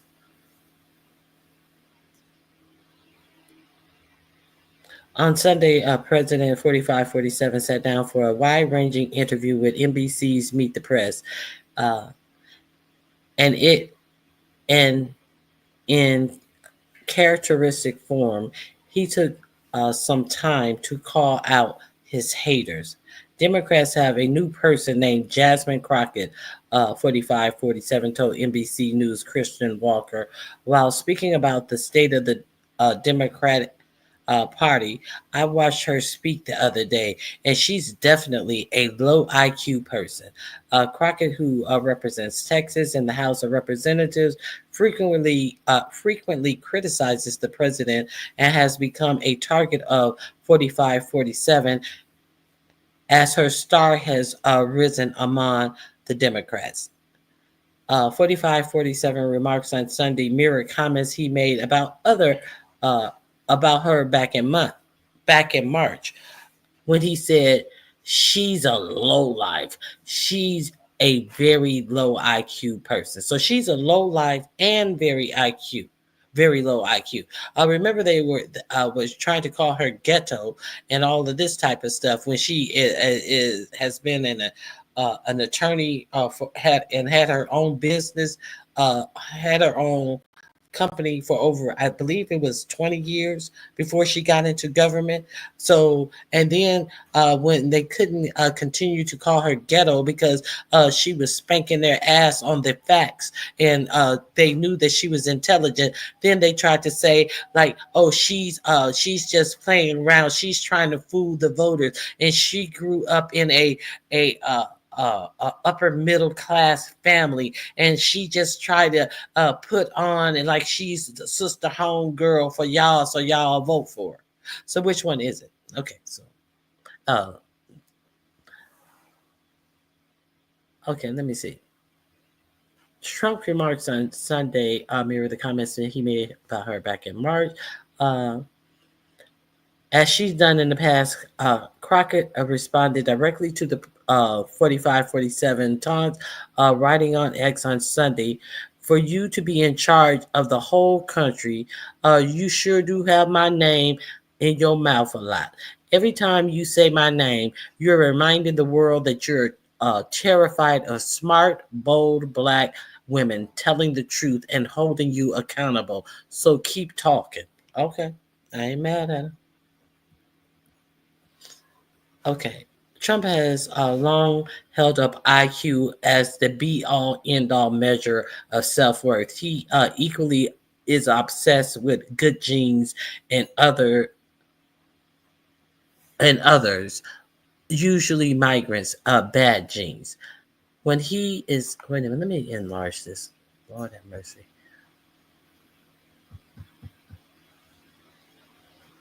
Not that big. But when he's claiming a critic is low IQ or individual, it's usually a Black woman he's targeting. I listened to 45-47 call Representative Jasmine Crockett a low IQ individual, and I realized I heard that before. So put the question to Chat GPT, NPR. Wait, don't tell me, host Peter Siegel wrote on Blue Sky Sunday alongside the screen grab of the results that ChatGPT pointed out that Trump had called Representative Maxine Waters an extraordinarily low IQ person while reportedly lobbying low IQ barbs at Vice President Kamala Harris. Yes, we all remember that. Siegel isn't the first one to notice this habit. David Smith of The Guardian noted in 2018, Trump has insulted the intelligence of male critics, calling former Senator Mitt Romney one of the dumbest candidates in the history of the GOP, and then late Senator John McCain a dummy. But he's just as likely to deem them pompous asses or a loser. While it's Black public figures he's attacking, he tends to denigrate them on the basis of their intelligence alone.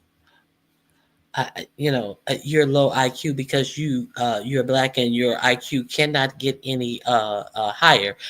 It's a genetic quality. That's what he's saying. Eugenics type of shit.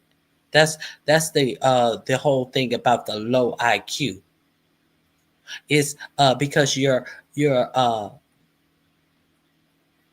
your biological makeup keeps you at a low IQ because you're biologically a black person. So therefore, you cannot have a superior IQ. Therefore, anytime that you in a position, a job that you have probably shown 2 times the ability in than your white counterparts, because you're black, you are automatically a DEI hire. Okay. Let me see who else. In March, he also suggested Representative Al Green of Texas, another low IQ individual in Trump's book, and a black man should be forced to take an IQ test after the congressman was removed from the president's address to Congress and later censured by the House. High IQ individuals are also intriguing to Trump, but they're almost always white like him. Elon Musk, Tesla CEO, and the Trump advisor is seriously high IQ individual. So is Musk's son's X. According to Trump, though he's just 5. Okay, so, wait a minute. So is Musk's son X, according to Trump, though he's just 5. In 2016, Trump said his cabinet, which only had 3 people of color in leading position, had by far the highest IQ of any cabinet ever assembled. Trump loves to trumpet his own IQ, calling it one of the highest. The president has also called himself a very stable genius on multiple occasions. The president's mode of speech, the markedly different ways he speaks about black people, intelligent versus white people, reeks of racism, said Kerry Gilson, a linguist, and the co-host of Vocal Fries, a podcast about linguistic discrimination. Let me see. It is absolutely evident that he thinks black people have lower IQs than white people, and believes that IQ is an important and very real way to measure intelligence, and that there is only one kind of intelligence, Gillian told the Post. The history of IQ is racist and eugenist, and would take a lot to unpack, Gillian noted. But ultimately, talking about IQ, particularly in this way, is racist, she said. He believes black people can have so-called good genes when it comes to sports, but otherwise are low IQ individuals, just blatant racism. Okay. Let me see. Now they go on to say when IQ tests first started. Let me see. In their darkest moments, IQ tests became a powerful way to exclude and control marginalized communities using empirical and scientific language. Also, when Malisco wrote, supporters of eugenics ideologies in the 1900s used IQ tests to identify idiots, imbeciles, and the feeble-minded. So he should have been identified then. 47 should have himself been identified then, she explained. These were people eugenics around the world threatened to dilute with Anglo-Saxon genetic stock of America. Okay. Today's critics of IQ tests have argued that the cultural specificity of intelligence makes the test biased toward the environment they were developing, which is more often than not white and Western societies. So there's that on that. I thought that they were just going to have a list of the people. It's only like 4 people on here that I saw. I thought that there were going to be more.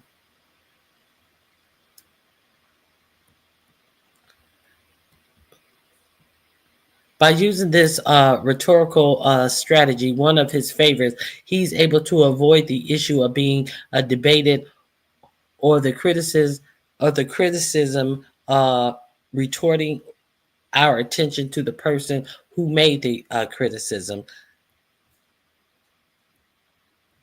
Since Crockett is a low IQ person, her criticism of him doesn't even require a response. They're invalid and unimportant, she said. This allows Trump to insult his opposition without ever having to answer the question. It's a strategy that works the same way, whether there is a racial dynamic or not. So that's it on that. Oh, wait a minute. The Texas lawmaker also gives the president a taste of his own medicine at times, which may be why she's gotten under his skin so much lately. Not missing words during a House Oversight Committee hearing last September, Crockett called Trump simple-minded and underqualified. Okay, so there's that. Let me see. Is there anything else? I think there's something else. Jesus Christ. Hey, Kay Barron. Nice to see you. Okay, I think there is one thing else I wanted to show.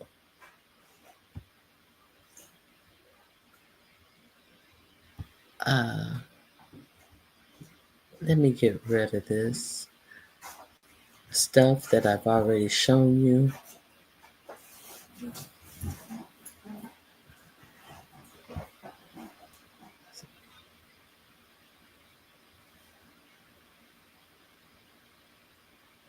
Musk, my thumbnail. Musk is lying down waiting to get paid as the right is highly impressed. This is the thumbnail. This is why I decided to use this thumbnail. You know, Musk is leaving government allegedly. So he's laying back dreaming of shooting off to Mars and the moon and wherever the fuck else he is thinking about shooting off to. So with a whole payload of money and cash as he gets rich on the government that he says that needs to be shut down for waste, fraud, and abuse.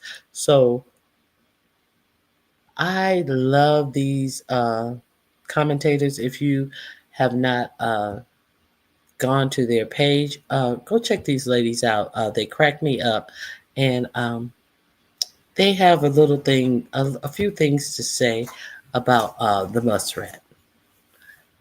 IHIP News. Let me share this.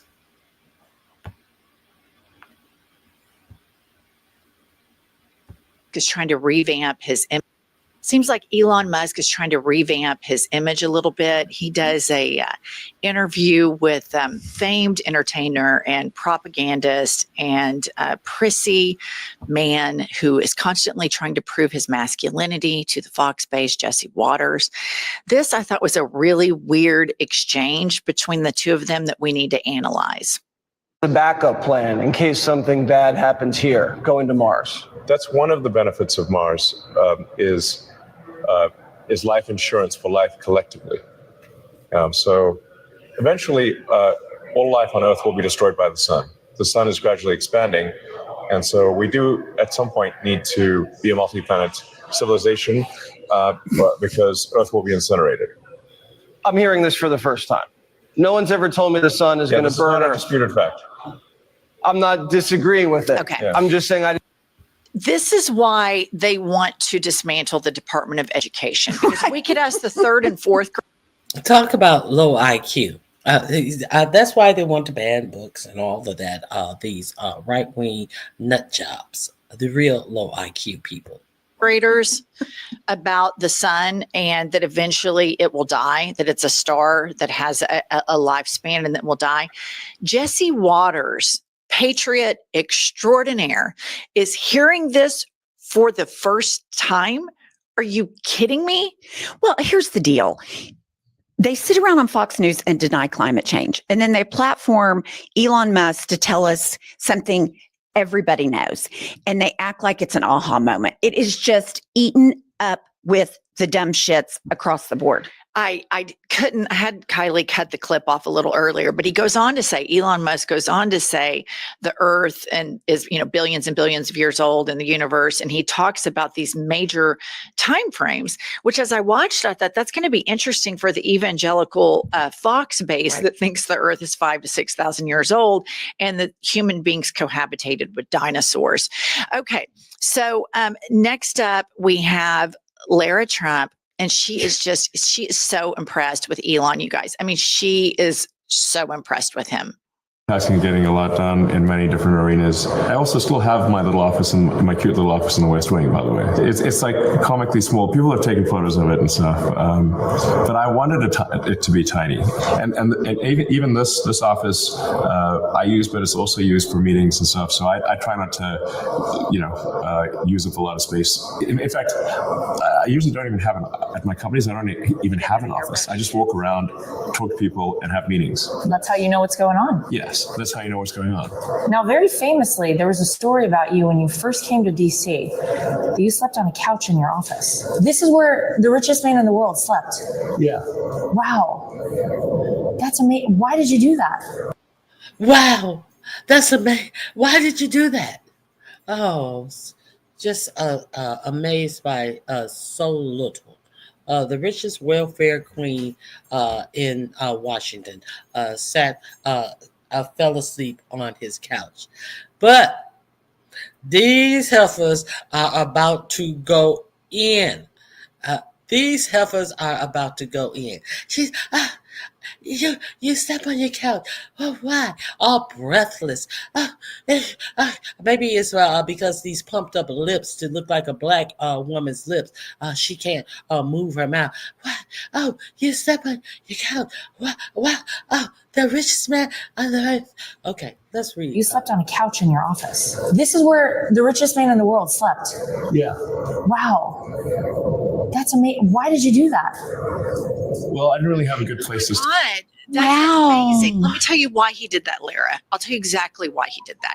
It doesn't matter if you're the richest man in the world or the poorest person on the planet.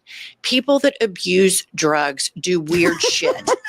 They sleep on sofas. They tweet at all hours of the night. And your bank account status has zero to do with it. You can go to any Alcoholics Anonymous or Narcotics Anonymous meeting.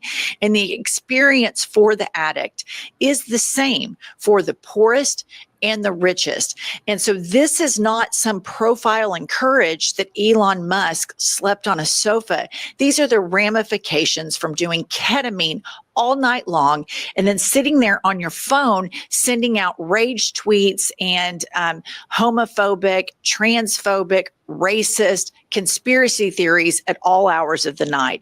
And the fact that they are so impressed by him is really a larger symptom of the American public that lets white men do whatever they want with impunity as long as they have a shit ton of money in their accounts. It is assumed they're smart. It is assumed they're good, even though the evidence always points to the contrary. It's so funny to me how many carve-outs the triple Trumpers, super religious evangelicals have made for Elon Musk. Not only is he fighting with his baby mamas on Twitter, he has 14 kids. He's not married. He's running around the White House. And in my opinion, I completely agree with the ketamine stuff, but I also think he made an investment into Donald Trump. He bought the White House. Therefore, he sits around and sleeps on couches to ensure that he gets what he paid for, which is the contracts he's getting, the government subsidies, and slashing investigations into himself. Yeah, I think the last one is the most important because he said, probably while he was high during the campaign trail, that if Kamala wins, I'll probably go to prison. Right. Which, I mean, that's not, that's a really weird thing for a perfectly innocent, decent businessman, father of 14, American patriot to say. It's a really Okay, so go over there and check this channel out. The link is in my description box. So I thank you guys for joining me on today. I definitely appreciate the support. I hope you liked on the way in. I guess you guys knew that because I met no goals today. So I guess you guys were aware of the information that I gave on today. So I appreciate you all for being here. Hold on. I may have some new news.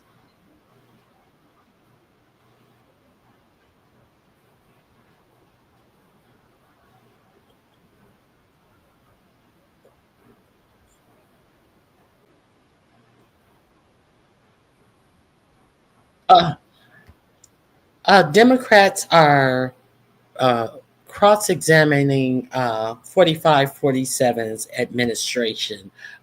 Let's take a peek. I didn't know this happened. Let's take a peek at this.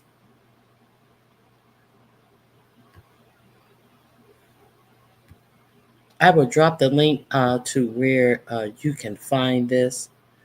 Dems unleash brutal cross-exam on GOP witnesses.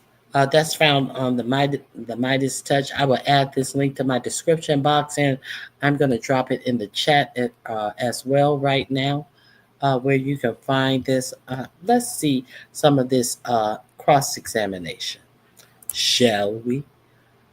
Let's find out. If you're not a member of the Midas Touch, you are missing some great news content. The second form, ma'am, reclaiming my time. Ma'am, please, ma'am, reclaiming my time. I'd like you to avoid the filibuster so I can get to all my questions, please. The Democrats were ripping into Donald Trump's cabinet members testifying on Capitol Hill with some powerful cross-examination. You saw Secretary Besson, the most basic question: who pays for Trump's tariffs? Watch the response. Let's play this clip. Who pays tariffs, Mr. Secretary?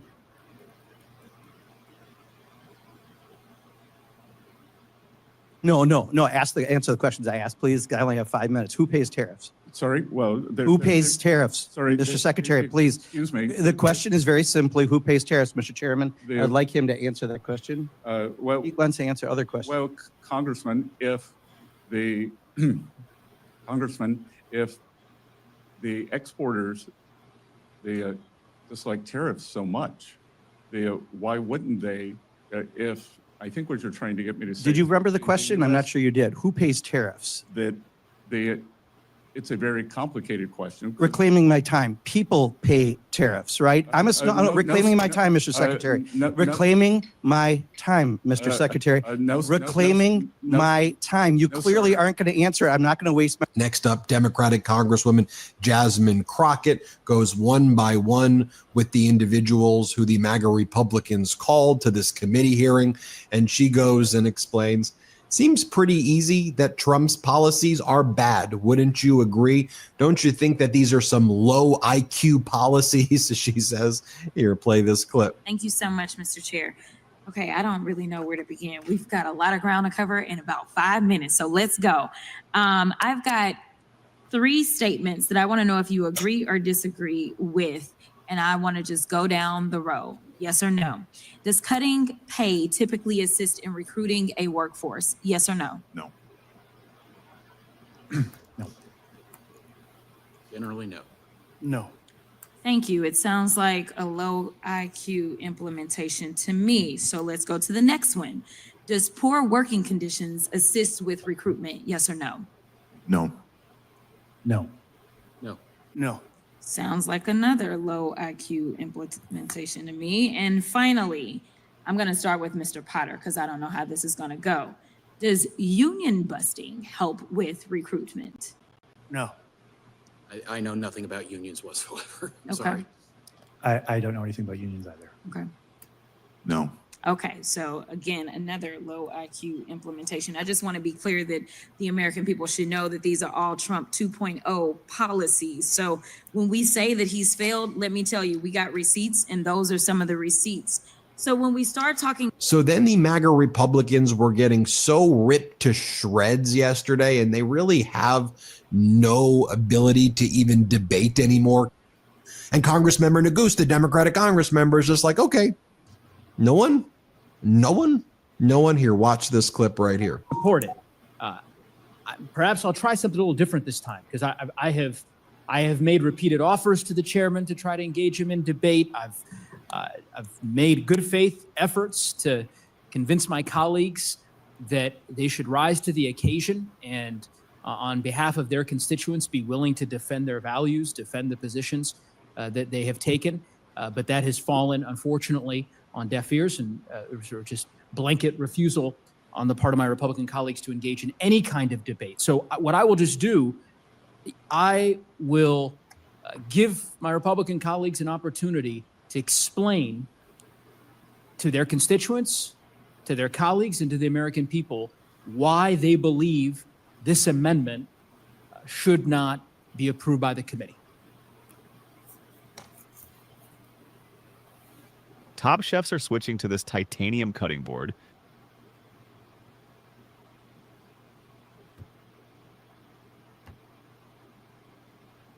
Then we have Democratic Congress member really grill into Treasury Secretary Bessent right here about Scott Bessent's employment of this guy Marco Elez, who made all these, a Doge worker who made racist posts, and then Bessent tries to play dumb about it. Great cross-exam skills here. Play this clip. About statements that Mr. Elez had made in the prior year.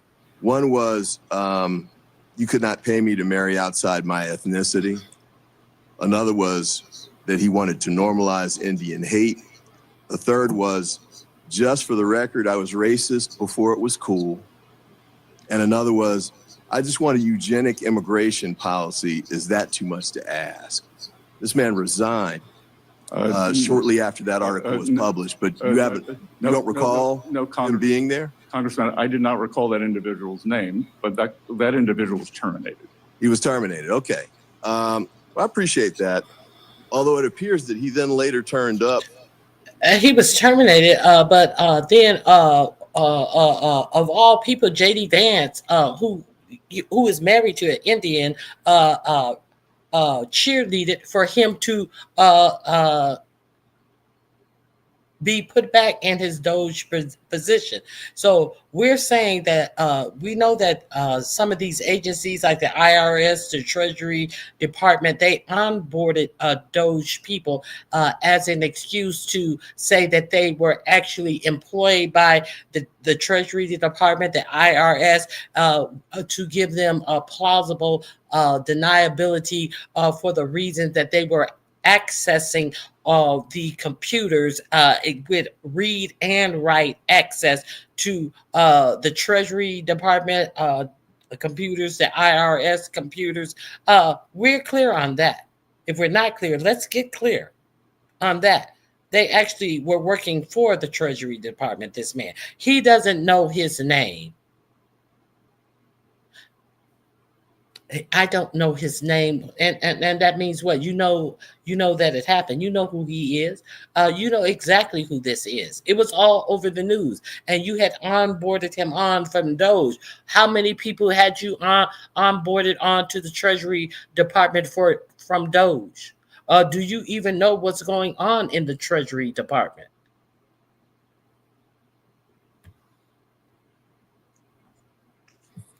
That he was rehired, I guess, and that he's continuing. Not by Treasury, sir. Okay, but he was continuing to do work Not by Treasury, sir. But you don't even know his name. So how do you know he wasn't rehired by the Treasury? Because you don't know his name. But you're clear that he wasn't rehired by the Treasury, but he was rehired by Doge, but not by the Treasury. But you don't know his name. The fuck out of my face. For Doge, but in this instance, HHS and 3 other departments. You have no idea. I didn't follow his career. Okay. Wait, you didn't catch Jay? How could you follow his career? You don't know his name. You have to know his name to follow his career. With a smile on your face. This man is working for Doge, an agency that they're getting paid for, and 3 other governmental agencies. Are they receiving a check from these other agencies that you guys have onboarded them onto? Have you guys given them the proper drug test that you would a regular employee at these other 3 agencies, that you would a normal employee, since y'all want to onboard these Doge people on? Have you did the very least that you would do in employment? So he's working for Doge and 3 other government agencies. I wish somebody would ask, are they receiving a check from all of these 3 agencies in the positions that they were hired on to, and on top of the Doge check, while they're sitting up looking for waste, fraud, and abuse? Somebody please ask that question. These people are looking for waste, fraud, and abuse and are onboarded as employees to 3 agencies, and they are Doge employees as well. Can we look for some waste, fraud, and abuse, please? Somebody? Anybody? J.D. Vance saying that he didn't think he should be terminated. Did you miss that too? I don't recall that. All right. Do you recall course you Mr. don't. Trump saying that he should have a second chance? I don't recall that. No. Of course Okay. you don't. Delete Me makes it easy, quick, and safe to Hold remove on. your personal data online at a time when surveillance grants everyone. After 50 years, Hold I'm on, finally let me done get with the past mess. the Here's how. commercials. I'm trying to get To due to process, this one right including here. non-citizens. Grants everyone in our country.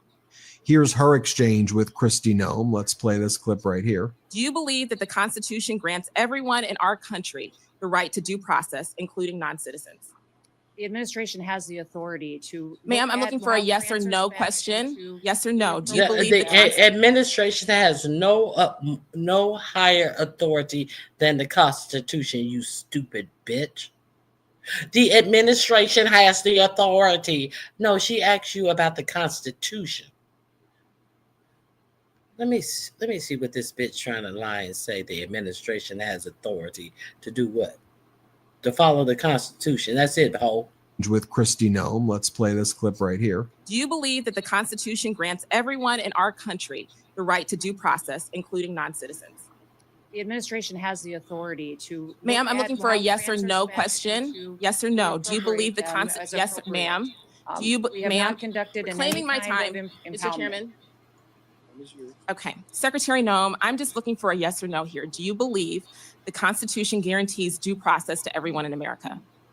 Due process is exactly what this Congress Yes lays out. or no? It is, Okay, and the ma'am, tools I'll that take you that as give a us no. on due process Excuse me, is I'm trying, afforded to ma'am, I'm trying to ascertain your understanding of the law as it applies to your department. And you as its leader should be able to give us a yes or no answer, because judge after judge has ruled that the law is not being followed. Do you believe that the U.S. government has the authority to deport American citizens?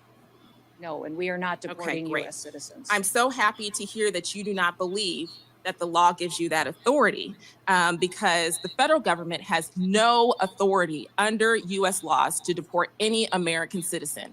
And as I know, everyone viewing this hearing today knows that several American citizens have been deported to date. Secretary Noem, that was not a question. Secretary Noem, that oath that we both swore before taking office was to protect and defend the Constitution of the United States, not the president, not a political party, the Constitution. And that's what we're going to keep doing here at the Appropriations Committee. Thank you. I yield back. Now going back to Mark Pocan, Hope I'm saying his name right. Democratic Congressmember, is it Pocan? Democratic Congressmember Mark Pocan, sparring with Secretary of Treasury Scott Bessent here about Scott Bessent has what he calls the crazy Ivan theory. And he's like, oh, Trump's being crazy Ivan. That's what this is. It's strategic uncertainty, crazy Ivan. And so you just don't know what crazy Ivan is going to do. And here the Democrats are like, okay, for like Americans, like regular folk, like we don't want crazy Ivan. Like we just want our paychecks and we want to be able to afford housing and we want to be able to have health care and we want to be able to raise children and we want to be able to have a family or we want to be able just to be happy. We don't crazy Ivan. We're not looking for crazy freaking Ivan. This is actually the Republican policy. They call it the crazy Ivan theory. And that Trump's crazy Ivan. They've unleashed crazy Ivan on us. You think I'm joking? Release the Kraken. So I just recently from one of my suppliers got the tariff surcharge on things. And in addition to the tariff surcharge, guess what else got raised? American-made walnut plaques. That has nothing to do with tariffs, but companies take advantage and do that. So right now, we are getting screwed right and left because of the indiscriminate use of tariffs. That's the reality for Main Street. And you go off to Beverly Hills for private investor conferences and talk about crazy Ivan theories. Answer that. What is the crazy Ivan theory of tariffs that you mentioned at the summit?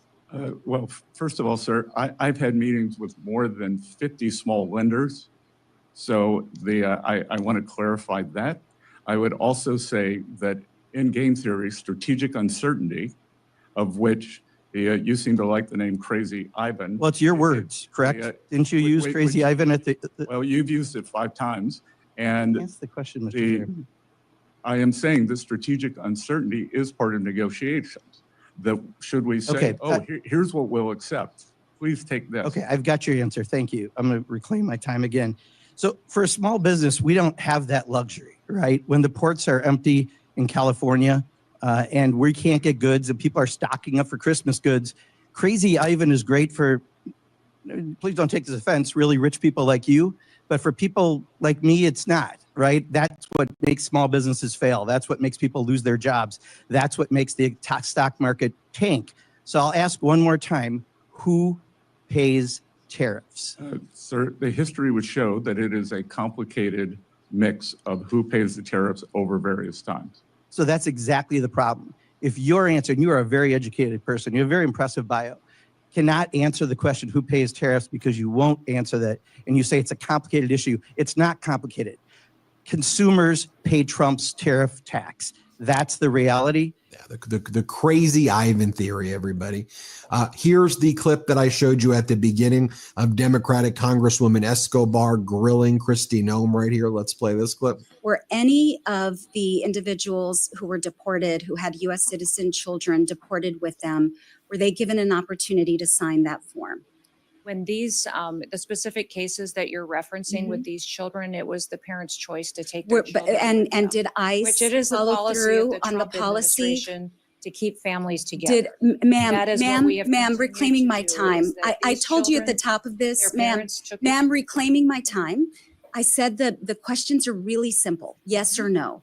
Was that form used in any of those cases? I will get back Yes to you or on no? that Okay, specific form. I perfect. don't know the Thank number, you. but I do That's- know these mothers Okay, went on thank the you. record. The filling out second form, paperwork ma'am, and in reclaiming my interviews time. reiterated Ma'am, they wanted to please, keep their ma'am, children with them. reclaiming my time. I'd like you to avoid the filibuster so I can get to all my questions, Answering please. your questions. And then Congressmember Moskowitz had this great rant. This is epic. 10 of 10 rant right here. And he does a really good job here where he goes and talks about, oh, so Trump woke up and he was watching a show about Alcatraz. So now we have to all be for Alcatraz. And then Donald Trump wants to tariff movies. This is actually, Moskowitz should probably just be a stand-up comedian. This is funny stuff right here. Play this clip. I was listening to the ranking member and she brought up something about Trump talking about Alcatraz. And of course, look, this is just another distraction to divert attention away from the tariffs or rising prices or the struggle on Main Street. But since we're having a hearing on prisons, it's lucky timing for me. So, 3 times more expensive than any prison to operate in 1959, Alcatraz was. Okay, it needs about $250 million to shore up the infrastructure and utilities. All food and water has to be barged in. Sewage has to be barged out. The facility is almost 100 years old. And so I don't get it. In the days of Doge, where we're cutting budgets, we got to find savings. Now we're going to what? We're going to cut Medicaid and SNAP so that we can pour money into Alcatraz. First of all, have you been to Alcatraz recently? It literally it's a rust box walking around. You need a tetanus shot just to go into the building. Do we still give tetanus shots, or has RFK gotten rid of those? I can't keep up. And so, listen, where did the president get this idea all of a sudden, right? Where did he get the idea? Perhaps he was watching Escape from Alcatraz, right? And I brought boards because some people are visual learners. Perhaps he was watching Escape from Alcatraz by Clint Eastwood. Actually, funny part about that, it was actually on television in South Florida. It was on PBS South Florida over the weekend when Trump was at Mar-a-Lago. In fact, he made his announcement just hours after it aired. You know PBS, the programming that he's trying to get rid of. So just in case you're keeping up, right? It's 2 dolls for girls and 0 Elmos. Okay. But maybe I'm wrong. Maybe it wasn't that. Maybe he was watching The Rock with Sean Connery. You know this one. This is where Sean Connery goes back to Alcatraz because he originally escaped Alcatraz and needed like an expert on chemical weapons. Maybe the president was just Netflixing and chilling, like watching The Rock, which is not to be confused with The Rock, right? That's a different person. And then the president's really excited about these sharks, right? He's talking about all the sharks and the person escaped. He lost his clothing. So, sharks, they don't have laser beams on. They don't have laser beams, but maybe the sharks are going to be there. So this is just all ridiculous. But then all of a sudden after that, we heard like, oh, we're going to tariff the movies. Well, hold on a second. Why would we tariff the movies? This is where the president is getting his ideas from. We can't tariff the policy idea making of the presidency. And look, I know what my colleagues are going to say. They're going to say, Jared, just let the president cook. This is 4D chess he's playing. And I'm going to say, maybe he's just watching late night movies. Perhaps. There you have it, folks. Let me know what you think. Hit subscribe. Let's get. Okay. I just wanted to share that with you. That was quite entertaining. You be blessed and be safe as well, Nappy Child. I appreciate your support. So that's all that I have for you. So I'm going to go peruse the streets and all of the notifications I have of the news world waking up, and they will be directing me to different content that I will bring to you on mañana. Happy Wednesday. Happy hump day. I hope you guys have a great remainder of your day. And that's it. And that's all for me. I hope to see you tomorrow. Rise and shine bright and early. Have a good one. Bye-bye.